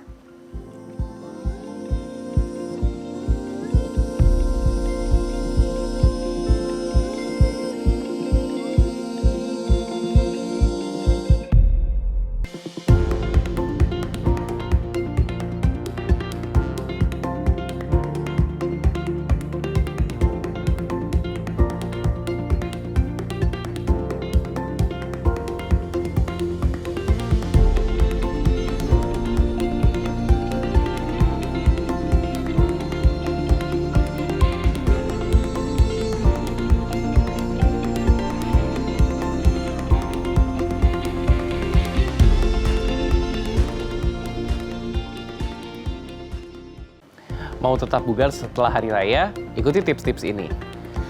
Makan harus sehat, makan harus, dan kembali lagi ke makan yang sehat. Jadi stop makan makanan bersantan dan kembali lagi makan sayuran yang banyak dan cara memasak protein yang cukup baik dan hindari santan-santan. Minum yang cukup, kurang lebih 8-10 gelas air putih per hari agar rehidrasimu tetap baik. Kembali melakukan olahraga yang ringan seperti yoga, brisk walking, atau dengan treadmill atau dengan sepeda statis agar mulai mengembalikan energi-energi yang mungkin sudah hilang dengan cara 30 menit setiap harinya, minimal 150 menit dalam 1 minggu. Mengembalikan jadwal tidur ke 7-8 jam per hari dengan kualitas yang baik agar istirahatmu cukup dan energimu kembali lagi seperti semula. Melakukan puasa sunnah Syawal agar pencernaanmu kembali bagus dan berat badanmu juga tentunya turun dan bagus. Dan yang terakhir, hindari memanasi berulang makanan dengan komposisi santan yang terlalu banyak karena nanti kolesterolnya makin tinggi dan makin gak bagus. Pemirsa Bincang Sehati, gimana liburan lebarannya? Pasti menyenangkan ya. Tapi biasanya setelah menjalani beragam rangkaian acara di hari raya, ada juga yang mudik, mulai terasa badannya greges-greges, lelah, ataupun mungkin ada yang drop. Nah, gimana biar kita tuh tetap bugar dan fit untuk kembali beraktivitas seperti semula? Ini akan kita bahas tuntas hari ini. Tapi sebelum itu kita akan bahas dulu beberapa mitos atau fakta seputar kesehatan. Tentunya tidak sendirian, sudah hadir bersama saya di studio ada Dr. Timotheus Richard SPPD, spesialis penyakit dalam dari Rumah Sakit Columbia Asia BSD. Kita sapa dulu dokter kita hari ini. Halo dok, apa kabar? Kabar baik. Selamat datang kembali di Bincang Sehati. Terima kasih. Ini vibe-nya sebenarnya masih liburan ya dok ya, betul. tapi udah banyak yang mungkin arus balik dari mudiknya dan mulai badannya, aduh kok rada capek gitu ya. Nanti kita bahas. Tapi sebelum itu saya mau bahas dulu beberapa mitos atau fakta seputar kesehatan. Yang pertama, mitos atau fakta dok, kalau indikator olahraga berhasil adalah produksi keringatnya. Nah kadang-kadang kita tuh ngelihat, oh banyak bagus nih, kayaknya works nih olahraga saya karena banjir banget keringatnya. Ini mitos atau fakta? Oke, sebenarnya ini dua hal yang nggak bisa dibilang mitos atau fakta. Tapi kalau saya secara personal, saya akan bicara kalau ini adalah sebuah fakta. Oke. Sebenarnya kalau olahraga ini kita akan bagi menjadi berapa tipe. Kalau secara gampangnya kita bagi sebagai kardio atau olahraga yang memang membakar kalori ya, bener-bener ya seperti apa namanya mungkin treadmill, sepeda statis atau mungkin body combat ya. Jadi itu bener-bener yang wah kita paksain. Ada lagi satu olahraga yang mungkin sering sekarang lagi ngetren banget yaitu adalah weightlifting. Nah kalau weightlifting biasanya dia kan cuma menggunakan power ya kan, tenaga, kekuatan. Ya memang kadang-kadang keringetnya nggak sebanyak kalau kita kardio. Nah tapi kalau misalnya dia ngangkatnya bener-bener effort dan lain-lain, keringat juga pasti akan keluar. Jadi kalau dari saya itu bisa jadi indikator, tapi kalau melihat dari tipe olahraganya mungkin agak sedikit nggak bisa disamain. Oke, jadi beda-beda impact dari setiap jenis olahraganya ya. Ada yang keringatnya memang banjir banget, ada yang mungkin lebih sedikit tapi memang impactnya mau kemana Ya, gitu. betul. Dan plus orangnya juga ya dok ya. Iya. Karena ada orang yang memang gampang berkeringat, itu pasti otomatis akan lebih basah lah ya. Kalau saya seringnya udah nyampe tuh nggak keringetan lagi karena jajan dulu dok. Sambil jalan jajan terus gitu ya. Jadi kayak wah udah nggak ada keringetnya gitu. Itu jangan ditiru ya. Oke, kita lanjut ke mitos fakta berikutnya. Mitos atau fakta, kalau lebih sering olahraga itu pasti lebih bagus. Gimana nih dok, mitos atau fakta? Oke, sebenarnya itu suatu fakta ya, suatu fakta. Karena kalau misalnya kita mencapai suatu target yang direkomendasikan itu adalah minimal 30 menit per hari, sarannya minimal 150 menit dalam 1 minggu. Kalau itu tercapai, itu akan sangat baik. Ya, karena yang kita harapkan adalah dengan kita berolahraga, kita akan memacu metabolisme kita akan jadi lebih bagus, kita akan menjaga secara hormonal kita juga akan lebih bagus, dan kita juga akan membuang mungkin simpanan-simpanan yang memang sudah tidak terpakai ya di dalam tubuh kita, mungkin deposit lemak dan lain-lain, dan juga kita menjaga fungsional dari kardiovaskular kita, jadi jantung, pembuluh darah dan lain-lain itu jauh lebih bagus. Jadi efek untuk olahraga untuk orang-orang yang memang masih sehat atau mungkin ada yang sudah sakit dengan limitasi tertentu itu tetap sangat direkomendasikan. Oke, jadi memang bergerak itu nggak ada yang salah ya dok. Tidak ya. ada yang salah. Apalagi kalau memang tadi kita lihat standarnya 30 menit minimal ya. Satu hari itu bisa diakumulasi dalam 1 minggu. Yang tidak boleh itu kalau berlebihan ya. Kalau berlebihan apapun itu pasti kondisinya tidak baik. Oke, kita lanjut lagi ke mitos fakta berikutnya. Mitos atau fakta, kalau tidur tidak perlu lama, yang penting berkualitas. Nah ini ada 2 kategori nih, tidur di waktu yang memang seharusnya tidur, di di malam hari Ya. sama yang di siang hari. Kondisinya nih mitos faktanya akan sama nggak? Oke, sebenarnya kalau saya akan bilang ini suatu mitos.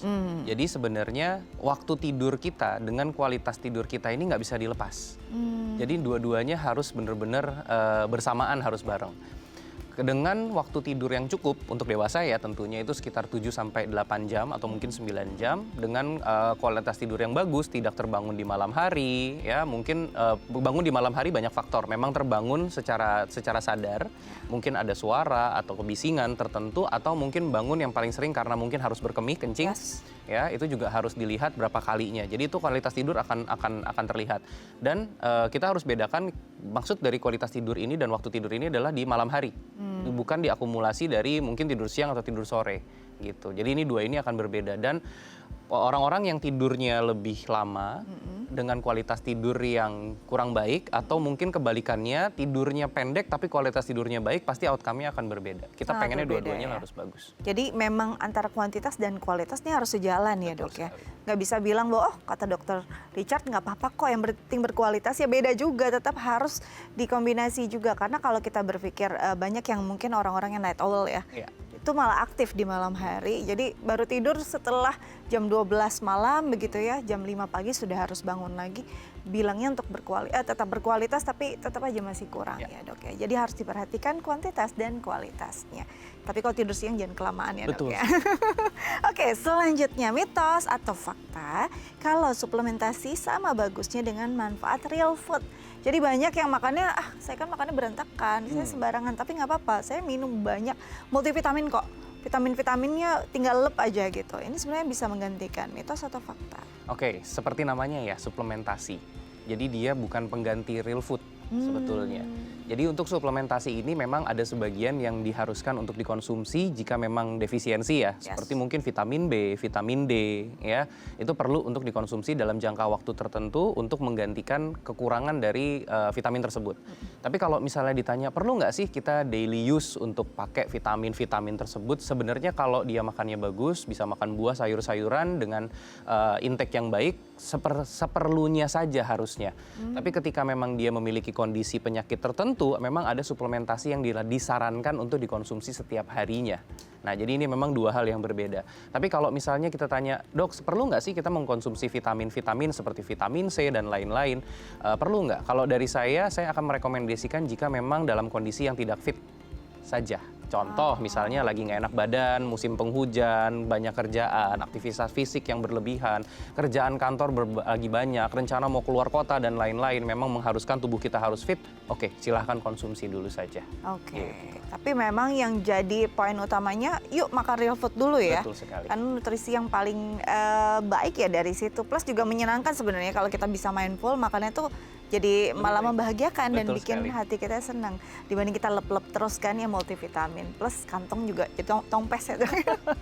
Oke, jadi memang sarannya kalau lagi kondisinya memungkinkan makan real food. Kalau enggak ya udah misalnya aktivitas banyak, ya tadi mudik, pasca mudik ya, boleh multivitamin. Tapi kalau dalam kondisi normal, makan yang sehat aja ya. Oke, selanjutnya mitos atau fakta kalau cukup tingkatkan imun, semua penyakit bisa sembuh. Jadi kita kadang-kadang terpaku pada udah kita benerin aja imunnya gitu, tapi gulanya nggak pikirin, kolesterolnya nggak pikirin. Ini gimana dok? Kadang-kadang kan kita cuma konsen di situ. Apakah kalau kita support imunnya saja pasti nggak punya penyakit yang lain? Ini mitos. jelas. Mitos. Ya, karena kalau misalnya kita bicara dengan imunitas, berarti kan kita berbicara tentang mungkin paparan resiko infeksi ya. Jadi kalau misalnya imun kita baik, kita bisa terhindar dari resiko terkena infeksi, misalnya batuk pilek yang paling sering ya. Jadi ya mungkin bisa terhindari ya. Tapi kalau misalnya kita bicara tentang oke kita tingkatkan imunitas aja supaya nanti gula darah kita jadi lebih bagus, kolesterol kita bisa turun, misalnya tensi kita bisa turun. Nah, itu mungkin nggak terlalu berhubungan karena kan tetap secara penyakitnya mungkin penyakitnya metabolik ya, nggak berhubungan dengan infeksi. Ya, namun dengan kondisi sekarang nih lagi libur lebaran, mudik dan lain-lain ya tetap kita ketemu dengan orang-orang yang banyak ya, silaturahmi dan lain-lain ya, kita memiliki paparan resiko nih terkena infeksi. Mungkin ada keluarga kita atau mungkin diri kita sendiri ya, ketemu orang kita lagi batuk pilek dan lain-lain ya, kita bisa menularkan. Nah, itu juga harus diperhatikan. Jadi kalau imun ya kaitannya dengan tadi ya infeksi, paparan virus dan bakteri. Tapi kalau ada ya hal-hal lain, faktor-faktor lain yang nggak bisa cuma diselesaikan oleh imun saja. Oke, sudah terjawab semua mitos fakta hari ini. Nanti kita lanjut lagi dengan tema utama kita, tapi usai jeda. Pemirsa jangan kemana-mana, tetap bersama kami di Bincang Sehati.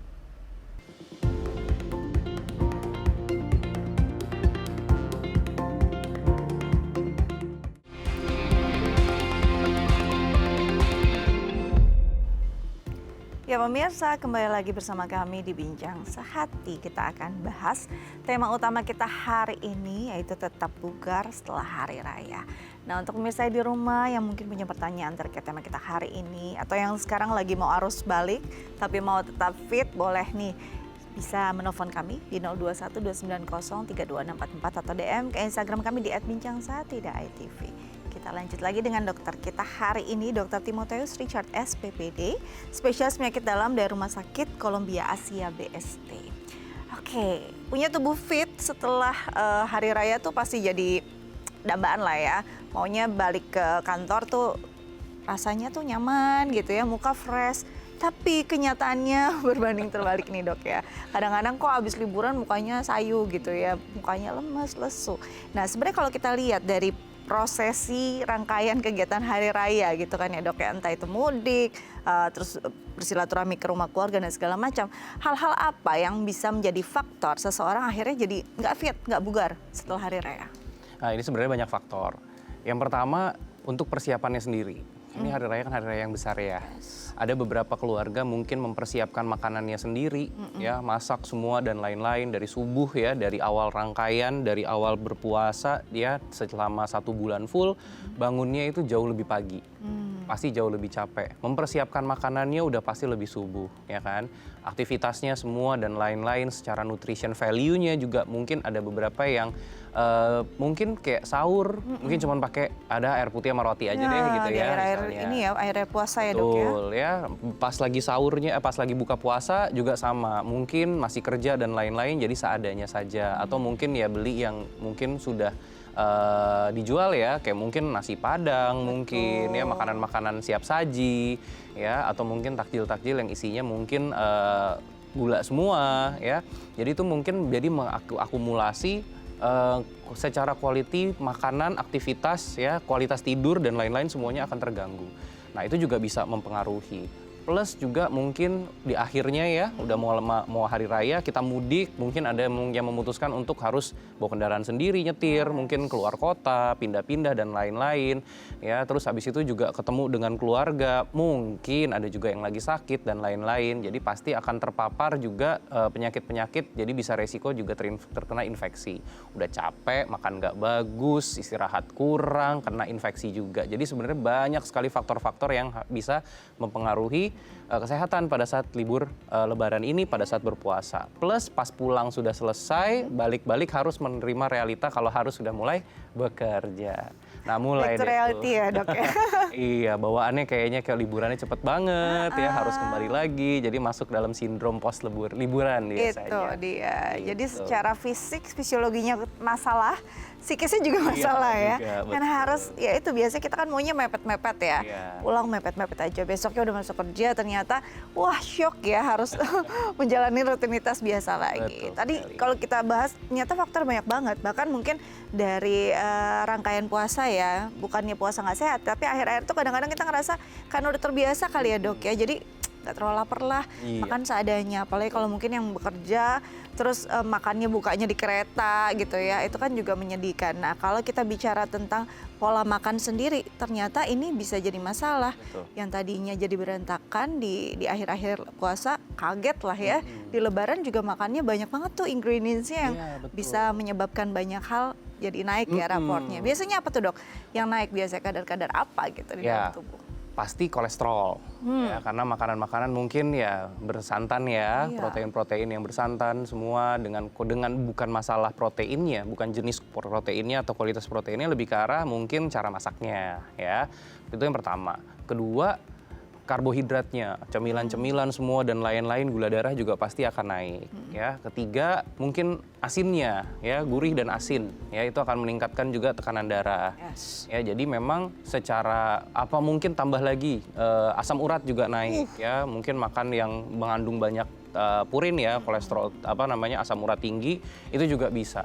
Ya, jadi memang banyak sekali faktor-faktor dari makanan-makanan yang memang jadi momoknya liburan ini ya, yang akan bisa meningkatkan ya banyak penyakit metabolik ya, tapi memang itu yang enak gitu ya. Itu yang kita tunggu-tunggu sebetulnya ya. Kan, Betul Dok, sekali. Ya, tapi tetap harus ada batasannya gitu. Soalnya ini combo ya, apalagi yang punya komorbid ya. Iya. Ya terus kondisinya makanannya yang terhidang memang semuanya enak-enak banget. Betul ya. sekali. Nggak bisa ditahan dari rumah yang satu ke rumah yang lain, kayaknya harus icip semua. Iya, betul. Itu dia. Nah, kalau kita bicara tentang kolesterol dulu nih, Dok. Berarti kan makanan-makanan yang memang tinggi kolesterol nih mau nggak mau ada gitu Betul. ya. Dan ya masa nggak diicip sih, Dok, gitu. Tapi ada orang-orang yang memang punya tantangan terkait kolesterol tinggi. Nah, kalau bicara tentang hal ini sebenarnya apa sih yang perlu diantisipasi? Walaupun ini sudah berlalu ya, tapi paling tidak bisa diperbaiki nih di sebelum masuk kantor ini. Ya, jadi sebenarnya kalau kita ngomongin soal kolesterol, kita ngomong soal makanan yang memang notabene akan meningkatkan kolesterol ya, entah itu berminyak, berlemak, santan dan lain-lain, ya sebenarnya itu menjadi resiko. Ya, 20-30% itu akan meningkatkan kolesterol kita di dalam tubuh. Ya, cuman kita tidak bisa memungkiri kalau misalnya memang si orang tersebut atau mungkin ya pasien tersebut memiliki faktor genetik untuk kolesterol yang tinggi juga. Jadi udah combo tuh dua hal. Nah, kalau misalnya memang sebelumnya dia mengkonsumsi obat kolesterol yang rutin, ya kita sarankan pasti akan terus dikonsumsi ya, nggak boleh di stop. Dan juga harus diingat bahwa ya namanya disajikan, ya dihidangkan, tapi ya kita juga mesti ingat ya, kalau itu harus dikurangi. Jadi silahkan saja untuk makan, tapi tidak dalam jumlah yang banyak. Dan juga pastikan makan sayur dengan cara penyajian yang baik juga tentunya. Ya jangan kita makan sayur tapi makannya disantanin juga gitu ya. Jadi mungkin sarannya sih memang lebih baik makannya itu nggak semuanya dengan pola masakan isinya ya, itu yang sama. Jadi misalnya sayurnya udah deh jangan deh dipakai santan gitu, kita cari sayur bening atau yang apa. Itu jadi supaya bisa membantu nggak semua makanannya mengandung kolesterol yang tinggi. Itu dia, karena mau nggak mau emang itu momoknya gitu ya. Dan banyak yang masih berpikiran bahwa kan saya konsumsi obat kolesterolnya, nggak apa-apa dong gitu ya. Gimana, Dok? Nggak semua obat kolesterol, nggak semua obat yang kita konsumsi pasti bisa mengontrol penyakit kita, terutama untuk metabolik. Jadi mungkin itu yang harus dipahami dulu ya. Dengan kalau kita ambil contoh mungkin dengan kolesterol, hipertensi, diabetes. Kalau kita minum obat, belum pasti penyakitnya terkontrol. Kita harus lihat dulu nih dari obatnya ini kira-kira oke atau enggak, dan dari makanannya sendiri gimana. Karena kan dua hal tuh, yang satu makanan yang masuk dalam tubuh kita, satu lagi obat untuk mengontrol penyakitnya. Kalau yang makan ternyata berlebihan, obatnya takutnya nggak cukup. Sama juga, misalnya kita udah ngontrol makanannya, ternyata obatnya dosisnya kurang nih.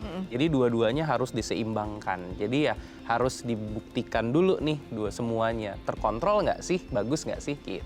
Dan bukan berarti juga nambah-nambahin dosis sendiri ya, Dok. Betul sekali. Itu yang masih sering, ya udah kan saya lagi makannya sembarangan, tambahin aja gitu ya. Iya. Itu nggak boleh, harus lewat pantauan dan arahan dokter. Betul sekali. Itu yang punya tantangan kolesterol, belum lagi tantangan-tantangan yang lain ya, asam urat, lalu mungkin diabetes. Nah, ini yang paling sering dialami juga karena kondisinya makanannya banyak manis-manis, minumannya juga pengennya berwarna gitu kan. Betul Itu kan orang yang diabetes sendiri gimana, Dok? Untuk yang diabetes memang kalau untungnya ya semua pasien saya yang kontrol di bulan puasa untuk pasien diabetes semuanya nggak ada yang batal. Untungnya ya tahun ini perdana. Nah pasien-pasien itu saya akan edukasi untuk memang kalau bisa jangan minum minum dan makan makanan yang manis, biasanya takjil-takjil yang dijual ya, mungkin kolak, es buah dan lain-lain, atau sirup-sirup ya yang berwarna, itu saya sarankan untuk dihindari, dan pantau gula darahnya secara rutin di rumah.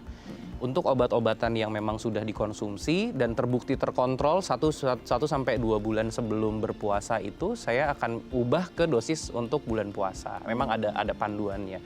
Nah, dengan makanan yang tetap berkualitas. Jadi nggak boleh skip sahur, obat tetap diminum. Pas lagi buka puasa pun juga ada triknya. Jadi batalkan puasa dulu, pakai air putih dengan kurma misalnya 2 atau 3 biji, kemudian tunggu beberapa saat, baru abis itu buka dengan makanan berat. Dari porsi makannya pun juga sudah diatur ya. Jadi karbonya paling cuma 4-5 sendok, tapi sayur-mayurnya banyakin aja semua. Jadi tetap secara makan jumlahnya tetap sama, tapi kualitas makanannya karbonya hanya sedikit, tapi ya bensinnya tetap full semua gitu. Jadinya gulanya akan terkontrol, dan disarankan untuk periksa gula darahnya. Jadi pasiennya juga datang kontrol, ya ketemu bawa hasil, dok gula saya aman ya, bagus nih, gimana saya boleh lanjut nggak berpuasa? Oh pasti boleh, gitu. Nah, Jadi harus ada adjustment-nya ya. betul sekali, adjustment-nya itu harus sudah dipersiapkan 1-2 bulan sebelum mulai berpuasa. Nah, Emang tricky kalau untuk diabetes. betul. Jadi memang perlu sekali kita ada tindakan preventif ya. Awareness-nya harus dibangun dulu sebelum sekali. menjalani bulan-bulan yang sebenarnya bulan penuh berkah, tapi mungkin juga untuk sebagian orang itu bulan yang penuh tantangan Betul juga sekali. ya. Nah, kalau kita bicara tentang orang-orang yang punya comorbid, berarti setelah hari raya ini butuh nggak sih pemeriksaan penunjang untuk melihat status kesehatannya? Perlu sekali. Oke, apa aja tuh Perlu dok? sekali. Jadi kalau untuk pasien-pasien dengan kolesterol tinggi ya perlu kita cek lagi ya kolesterolnya ya seperti apa. Kemudian untuk yang darah tinggi juga kita akan evaluasi lagi gimana tensinya selama bulan Lebaran ini atau bulan puasa terkontrol bagus atau enggak. Oke. Apalagi melihat dengan situasi mungkin ikut mudik dan lain-lain, kelelahan, capek, kurang tidur itu akan mempengaruhi juga untuk tensinya. Nah kalau untuk diabetes sendiri yang kita harapkan adalah ya nantinya nggak balas dendam. Setelah udah 1 bulan full ya berpuasa, udah bagus gula darahnya, mungkin dia dalam pikirannya, oke ini saatnya saya self reward deh, gitu ya. Saya makan banyak dan lain-lain. Nah nanti pas datang tahu-tahu gula darahnya udah melejit tinggi sekali. Nah gitu. Wow, jadi penting sekali untuk istilahnya cek lagi raportnya Betul ya. sekali. Karena kondisinya kan kemarin mungkin ada hal-hal yang nggak terkontrol dengan baik. Apalagi kan lagi bareng keluarga, euforia, makannya jadi berlebih. Terus juga kayaknya sayang untuk dilewatkan. Tapi ternyata memang butuh dicek lagi statusnya. Karena memang setahun ke depan kan harus dalam kondisi yang bugar ya. Betul sekali. Oke, itu tadi kita bahas teman-teman atau mungkin saudara-saudara kita yang punya comorbid memang harus lebih aware. Tapi biasanya yang lost malah yang nggak kenapa-napa nih, yang normal-normal aja atau yang mungkin nggak tahu punya penyakit apa gitu ya. Ya, betul sekali. Tiba-tiba kok jadinya drop setelah hari raya. Sebenarnya apa saja sih dok yang bisa timbul atau mungkin efek-efek membuat badan jadi nggak bugar atau fit? Oke, jadi kalau untuk seperti itu biasanya kembali ke makanannya lagi ya pada saat lagi kita bulan puasa dan lagi lebaran itu. Rata-rata justru usia produktif ya di usia 30-an, 20-30 tahun itu loss bener-bener. Kita makan seadanya, istirahat juga seadanya, aktivitas kantor, pekerjaan, kuliah, dengan social life semua dan lain-lain ya. Bukber di mana-mana lagi Bukber di kan? mana-mana. Ya, jadi itu akan mempengaruhi sekali. Biasanya kan rata-rata mungkin dengan usia-usia produktif itu kegiatannya akan sangat banyak justru di kantor karena udah mau deket-deket liburan. Kemudian juga mungkin ya nggak semuanya mungkin ya kualitas makanannya juga terbatas. Setuju. Gitu. Jadinya setelah contoh misalnya habis kerja panjang semua ngejar deadline sebelum liburan dan lain-lain. Udah habis itu udah kecapean, kelelahan, pulang buka puasa juga seadanya, mungkin beli gorengan yang ada di pinggir mungkin, yang tempat-tempat takjil, buka juga dengan kolak dan lain-lain, pulang nyampe rumah, mungkin kegiatan lagi, bukber atau mungkin kegiatan lain, habis itu udah pulang tidur, bangun pagi-pagi sahur, udahlah yang ada aja deh gitu. Habis itu ntar aktivitas lagi semua dan lain-lain. Ya, dan kemudian pada saat lagi lebaran ya, wah balas dendam semua, makanan semuanya Babat semua disikat, ya. semua kue-kue dan lain-lain, minuman manis, makanan-makanan yang nggak terlalu kualitasnya mungkin ya, banyak lemak dan lain-lain. Nah, habis itu nanti nggak makan sayur mungkin, nah itu Yes. kembali lagi saya tekankan. Nah, nanti pada saat dia sudah kembali kerja lagi, nah itu pasti ntar badannya kan ngerasa nggak enak gitu ya. Kok ada yang lemes mungkin, sakit kepala, ya jadinya capek, ya. Dan kemudian ya kena sakit misalnya, Nah. jadinya nggak enak dan lain-lain, nah itu juga bisa. Nah juga ada beberapa yang justru mengambil momen ini sebagai, ya saya kan sudah berpuasa nih, saya boleh makan banyak dong. Oke. Ya, jadi nanti bukannya berat badannya turun, tapi berat badannya malah naik. Itu dia timbangannya malah ke kanan ya dok Betul, ya. timbangannya malah naik, kok begini? Padahal saya kan puasa. Tapi mereka nggak sadar bahwa yang mereka makan pada saat mungkin berbuka dan lain-lain itu semuanya karbohidrat semua. Itu dia. Gitu, jadi malah nggak bagus jatuhnya. Gitu. Jadi bukan cuma masalah kebugarannya, performanya juga jadi Betul kayaknya kok sekali. jadi nggak elok ya, baju lebarannya jadi malah tambah kesempitan gitu ya. Nah ternyata memang banyak banget impactnya, apalagi kan dijalaninya 1 bulan ini. Kalau kita berpikirnya baik dijalani pasti sebenarnya pola makannya teratur, harusnya juga ibadah jadinya lebih sehat. Tapi ternyata banyak banget kegiatan yang harus dijalani dan mungkin endingnya bisa sakit. Penyakit apa aja sih yang bisa dialami pasca lebaran? Nanti kita akan bahas di segmen berikutnya dok ya. Pemirsa jangan kemana-mana, tetap bersama kami di Bincang Sehati.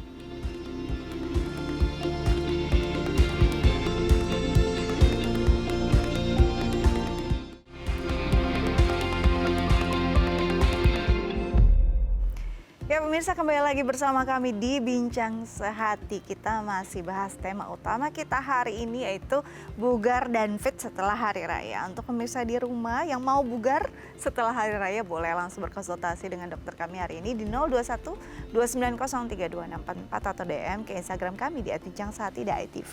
Kita lanjut lagi dengan Dr. Timotheus Richard, SPPD, spesialis penyakit dalam dari Rumah Sakit Columbia Asia BSD.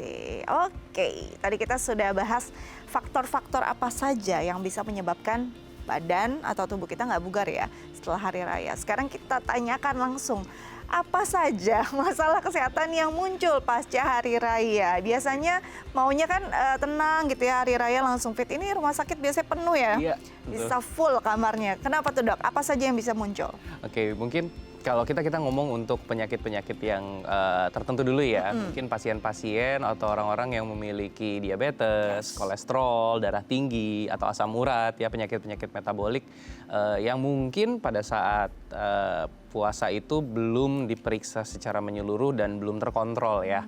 Nah, biasanya pada saat dia selesai lebaran, mungkin selesai berpuasa dengan kondisi fisik mungkin tubuh yang mungkin juga terlalu kelelahan dan lain-lain, biasanya justru masuk komplikasi dari penyakit-penyakit utamanya. Misalnya yang paling sering adalah stroke, ya, serangan jantung, atau mungkin masuk ke dalam kondisi gawat daruratnya diabetes, ya, atau diabetik ketoasidosis, ya, yang gula darahnya tinggi sekali, bikin sampai nggak sadar dan lain-lain. Nah, itu biasanya muncul tuh, ya, atau mungkin penyakit-penyakit yang ya kita nggak harapkan ya, misalnya pasien-pasien dengan diabetes, darah tinggi, atau mungkin riwayat serangan jantung atau stroke, banyak mungkin keluarga yang datang silaturahmi dan lain-lain, kena nih ketularan penyakit gitu, mungkin ada ponakan, ada cucu yang lagi batuk pilek, ketularan, justru kenanya bukan batuk pilek biasa tapi sampai infeksi misalnya radang di paru-paru gitu. Ya, itu pun juga banyak. Nah, jadi yang biasanya akan kita evaluasi nih pas lagi datang nih, nanti pas udah selesai libur lebaran nih, pada mudik semua nih, datang ke poli semua, kita akan periksain, wah biasanya hasilnya gula rapotnya udah jelek. Waduh. Nah, yang kita juga antisipasi adalah peningkatan angka orang sakit ya di dalam rumah sakit. Biasanya itu juga mulai tuh, apakah mungkin ditahan-tahan pada saat lagi lebaran, ya udahlah nggak apa-apa nanti aja kita ke dokter, nah kan masih kumpul keluarga, masih apa. Ternyata pas dibawa kondisinya sudah cukup serius seperti itu. Jadi membutuhkan perawatan intensif dan lain-lain. Nah, itu yang harus dievaluasi ya. Mungkin kalau ada keluarga di rumah yang mungkin sakit atau apa, rumah sakit nggak tutup kok. Polikliniknya iya mungkin tutup di tanggal merah. Tapi kan IGD-nya masih buka. Betul. Jadi nggak usah sungkan dan nggak usah ragu, datang aja untuk berobat kalau memang diperlukan. Apalagi sekarang mungkin di arus mudik, balik ya dok ya. Arus balik. Kalau memang kondisinya tidak memungkinkan untuk terus mengemudi atau mungkin menjalani arus baliknya, mending stop dulu ya.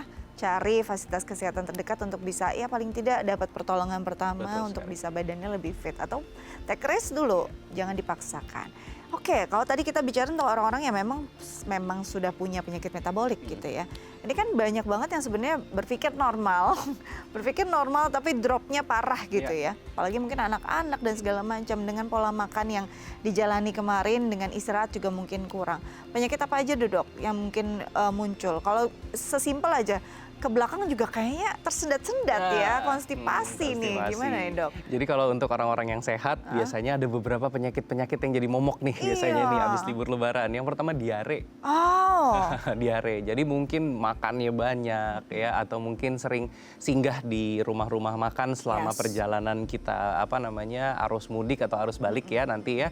Nah, itu mungkin makanannya makan di tempat yang nggak biasa, makan yang mungkin nggak terlalu higienis ya. Nah, itu biasanya banyak tuh yang mulai diare-diare ya, itu yang pertama. Kedua, paling sering sakit lambung. Oh, pencernaan sakit lambung, ya. pencernaan ya. Jadi nyeri-nyeri di ulu hati, ya mungkin makannya pedes-pedes semua, perlu ngopi karena nyetir panjang ya, mungkin biasanya nggak sering ngopi ya. Makannya terlambat ya karena mungkin lagi di perjalanan dan lain-lain. Nah, ini biasanya akan banyak nih yang pasien datang nanti akan ngeluh, dok kemarin saya habis nyetir jauh, saya terlambat makan, kayaknya mas saya kambuh deh. Nah, itu juga biasanya sering. Dan yang berikutnya adalah ya infeksi saluran pernapasan tuh paling sering, dok saya batuk pilek nih, nyeri tenggorokan, kemarin kayaknya ketemu keluarga lagi batuk pilek, saya ketularan gitu. Ya paling sering ya kurang lebih masalah-masalah pencernaan begitu. Masalah-masalah demikian ya dok ya. Pencernaan dan infeksi. Pencernaan ya karena makannya, istirahatnya kurang. infeksi paparannya ya namanya juga ketemu orang ya dok Betul ya. sekali. Bukan cuma ketemu keluarga, mungkin disinggah-singgah saat arus mudik dan arus balik kita nggak tahu ketemu siapa saja. Terus kurang nih untuk misalnya menjaga higienitas, mungkin cuci tangan dan segala macam, itu bisa jadi masalah. Kita ke masalah pencernaan dulu nih. Sebenarnya bisa dong dihindari, kan kita tahu bahwa makannya pasti nggak akan bisa dikontrol dengan baik. Ada nggak sih tindakan preventif yang mungkin bisa dilakukan? Kadang-kadang ada orang, saya minum dulu deh obat-obat seperti omeprazol dan segala macam. Tapi kan ini sebenarnya kondisinya belum sakit ataupun belum dibutuhkan. Itu boleh nggak sih dok? Atau ada cara lain? Sebenarnya nggak direkomendasikan ya Nah. untuk mengkonsumsi obat-obatan lambung untuk mencegah sebenarnya. Ya kita harus jaga dulu untuk makan minumnya harus bagus, nggak boleh terlambat makan dan lain-lain. Ya paling kita dengan cara ya bawa cemilan ya, bawa cemilan sehat ya supaya pada saat perjalanan ya jadi nggak lapar. Dan memang harus sudah mulai nge-planning tuh biasanya. Oh jadi selama perjalanan dari jam sekian sampai jam sekian kita nyetir, nanti ntar kita singgah di mana, ya kita cari makanan dulu dan lain-lain. Dan tentunya harus cari makanan yang memang sudah terbukti bersih ya, bersih dan higienis. Jadi supaya nanti nggak amit-amit lambungnya aman, pencernaannya kena, diare jatuhnya. Dan memang disarankan untuk dilakukan prevensi, kalau prevensi paling vaksin ya. Untuk vaksin tipes misalnya, atau mungkin vaksin influenza, ya itu bisa membantu. Vaksin hepatitis A, kalau misalnya takutnya gara-gara makanan yang kurang bersih, higienis, malah kena hepatitis A, itu juga cukup sering ya, biasanya tuh mencret-mencret, diare, sakit perut, demam. Nah itu juga bisa. Jadi ya kalau makan yang bagus, makan yang bersih, ya dengan jam makan yang tepat, itu akan membantu sekali untuk mencegah penyakit-penyakit pencernaan. Itu dia. Kadang-kadang kalau kita berpikir, wah tindakan preventifnya minum obat dulu salah banget ya dok ya. Karena memang belum dibutuhkan oleh tubuh. Takutnya nanti saat dibutuhkan malah nggak bekerja dengan baik obat-obatan tersebut. Jadi memang yang perlu diperhatikan adalah pola makannya harus diatur. Sudah dibuat listnya dulu. Bener banget tadi kata dokter, aku setuju banget. Kalau kita tahu kita mau perjalanan panjang, udah tahu harus berhenti di mana, jam berapa. Biar nanti keluarga juga semuanya ikut ya. Jangan sampai ada yang sakit, bukan pengemudinya aja nih. Kadang-kadang cuma ngikutin perut pengemudi soalnya belum lapar ya, jalan terus gitu ya. Tapi kan nggak juga, sekeluarga tetap harus diperhatikan. Oke, nanti kita lanjut lagi ya dok ya. Tapi usai jeda, pemirsa jangan kemana-mana. Tetap bersama kami di Bincang Sehati.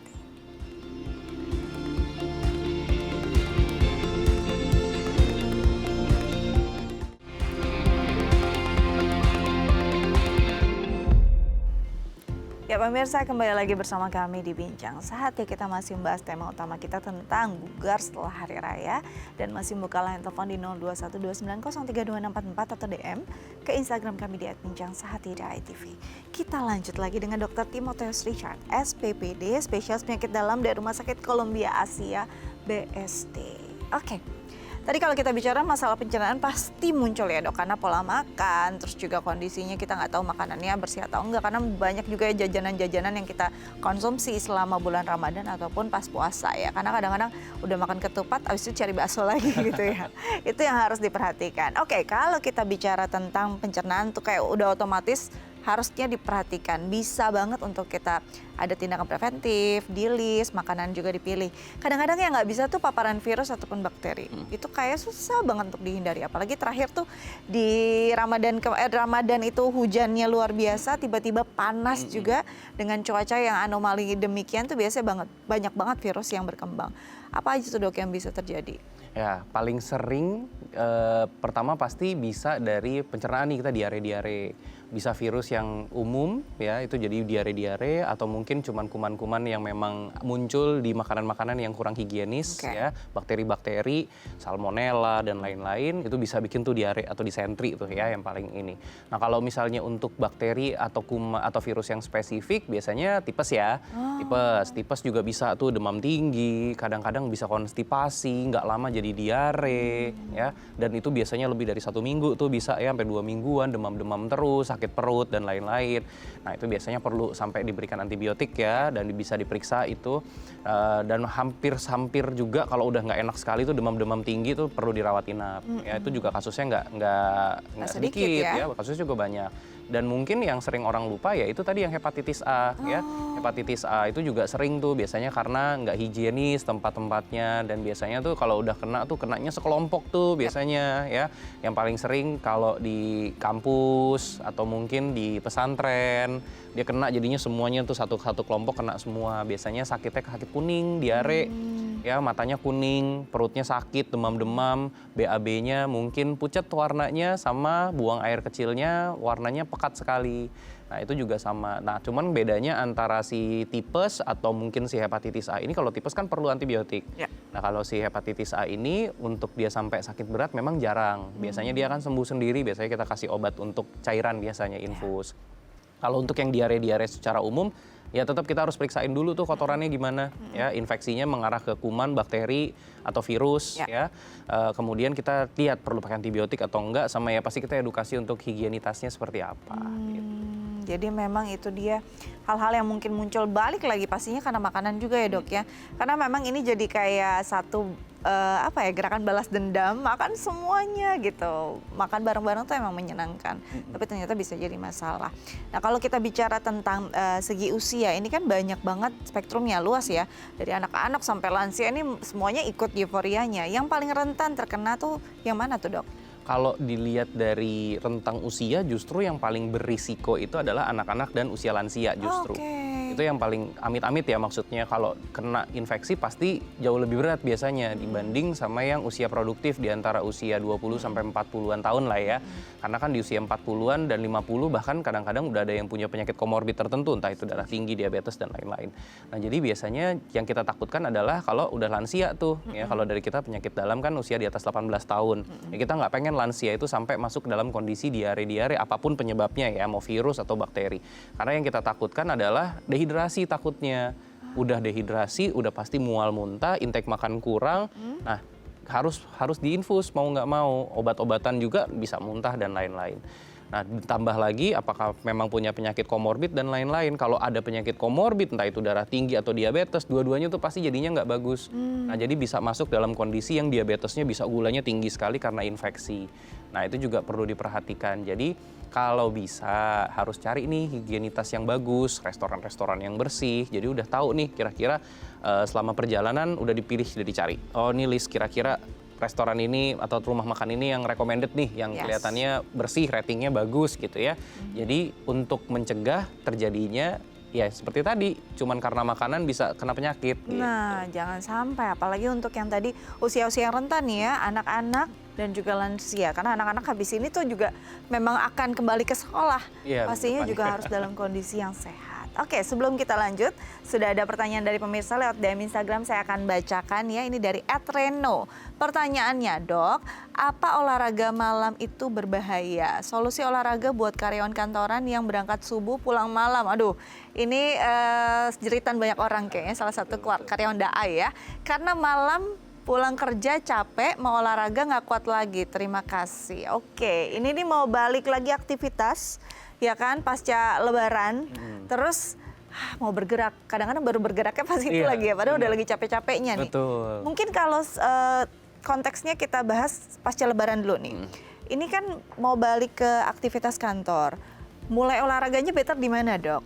Oke, kalau mulai olahraga sebenarnya saya nggak pernah merekomendasikan untuk olahraga malam sebenarnya, karena memang secara hormonal dan lain-lain pasti berbeda. Yes. Tapi memang kita harus sadar seperti Mas Reno ini ya memang nggak punya waktu nih buat olahraga nih. Kalau udah di pagi harus berangkat subuh, mau pulang sore pun nggak pulang sore gitu ya. Mungkin harus menghadapi jalanan Jakarta yang begitu keras. Jadi memang direkomendasikan untuk melakukan olahraga justru di weekend. Di weekend. Jadi Sabtu Minggu misalnya. Jadi seperti yang tadi mungkin saya sudah singgung, sebenarnya direkomendasikan sebenarnya 150 menit dalam 1 minggu. Kita biasanya boleh split jadi 2 waktu. Ya kan, jadi 75 menit, 75 menit. Itu sebenarnya boleh. Atau ya ada beberapa mungkin teman-teman, mungkin saya juga secara pribadi yang melakukan aktivitas olahraga di malam hari di atas jam 9. Entah itu olahraga seperti futsal, bola, tenis, padel ya yang lagi ngetren ya, atau mungkin justru ada beberapa mungkin tempat-tempat olahraga yang memang sudah buka 24 jam. Ya, jadi itu kita bisa lakukan aktivitas olahraga di situ. Nggak usah terlalu berat, nggak usah terlalu lelah, yang penting dapat kualitas yang oke selama 30 menit tadi yang saya sudah singgung. Jadi nggak usah terlalu keras lah ya. Nah, kalau mengingat mungkin bulan puasa kemarin, sebenarnya rekomendasi untuk melakukan olahraga itu adalah setelah buka puasa sebetulnya. Nah, cuman untuk orang-orang tertentu seperti penyakit diabetes, jantung, dan lain-lain, sholat taraweh itu dianggap sebagai olahraga. Oh. Gitu. Jadi kalau udah sholat taraweh, nggak usah olahraga lagi. Udah itu dianggap olahraga kok. Udah biarin aja. Jadi udah nggak perlu tambahan olahraga lagi. Kalau memang nggak mengikuti dan memang memilih untuk melakukan olahraga, ya tetap disarankan 30 menit, tapi setelah buka puasa. Gitu. Jadi memang beda-beda kondisinya. Betul Jadi sekali. Mas Reno harus tahu dulu status kesehatannya seperti apa dulu ya dok ya. Ya, betul. Tapi memang mungkin dalam kondisi yang sangat lelah tidak disarankan juga untuk berolahraga ya. Better istirahat dulu, didahulukan, baru nanti di hari berikutnya ketika sudah fit, baru boleh untuk berolahraga. Oke, semoga menjawab ya. Semoga bisa jadi satu kondisi yang istilahnya gimana ya, untuk masuk ke kantor tuh dalam kondisi fresh, dalam kondisi yang sehat dan bugar. Itu juga performa kerjanya pasti lebih baik. Nanti kita lanjut lagi, tapi usai jeda, pemirsa jangan kemana-mana, tetap bersama kami di Bincang Sehati.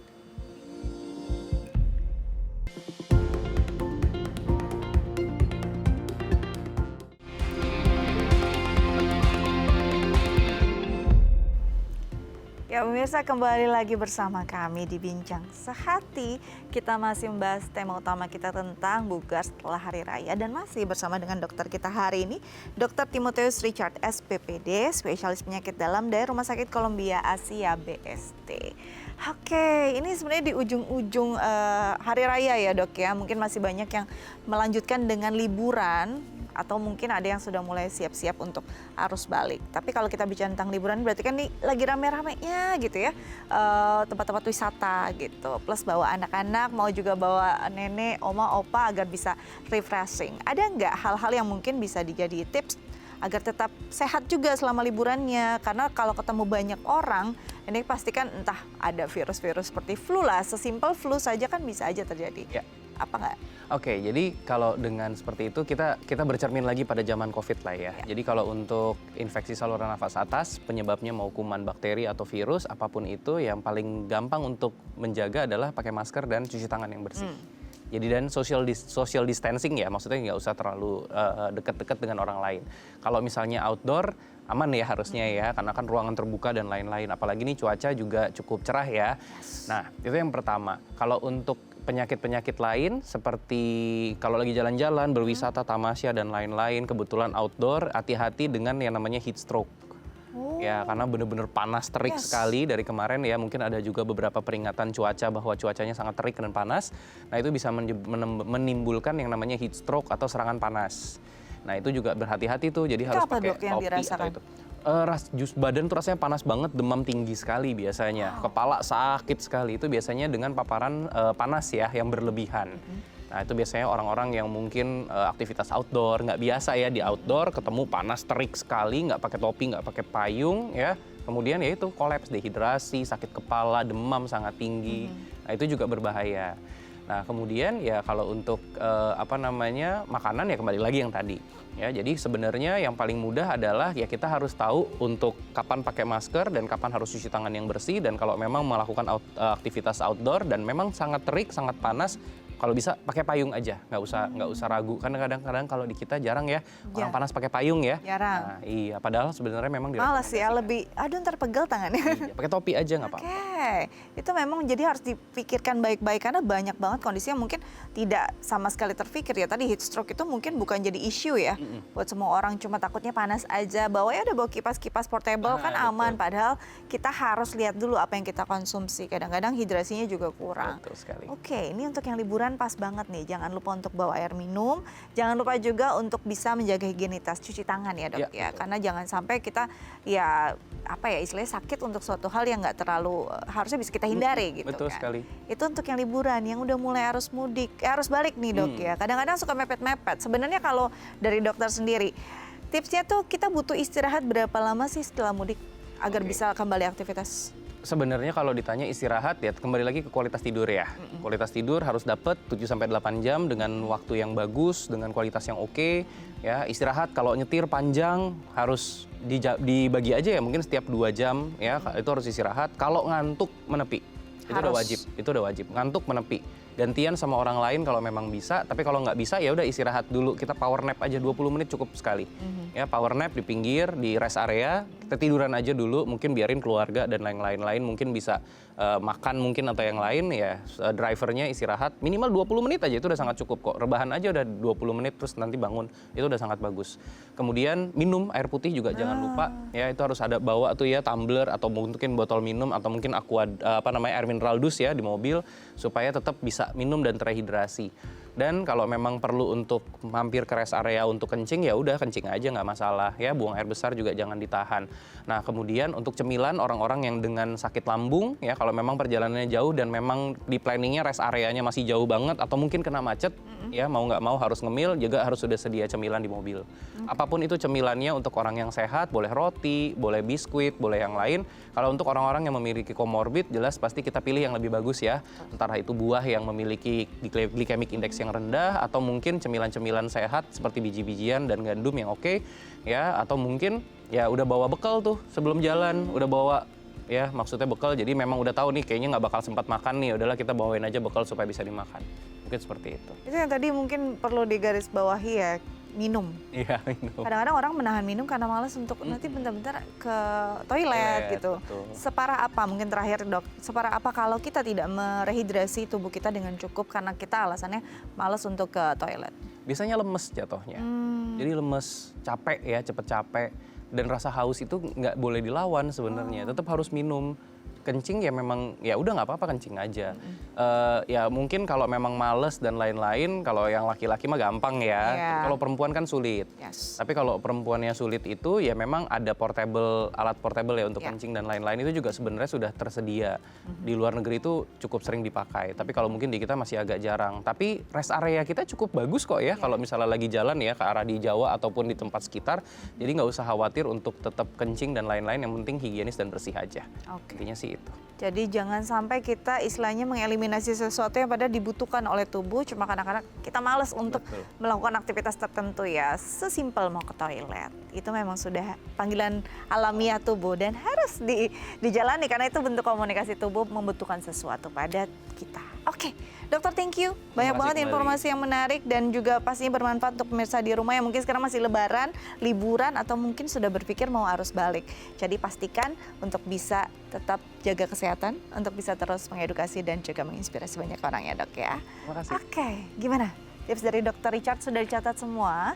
Semoga berguna untuk Anda dan untuk pemirsa di rumah yang mungkin sekarang masih berlebaran atau sedang liburan dan juga sudah mau mungkin mengemudi untuk arus balik. Pastikan Anda sehat agar bisa terus beraktivitas dengan baik pasca lebaran dan bisa punya performa terbaik ya di kantor Anda setelah Anda masuk ke kantor lagi. Oke, akhir kata saya Astia Dika pamit undur diri. Jangan lupa untuk mengunduh The iPlus di gawai Anda untuk bisa menggenggam inspirasi kapanpun, dimanapun. Sampai jumpa.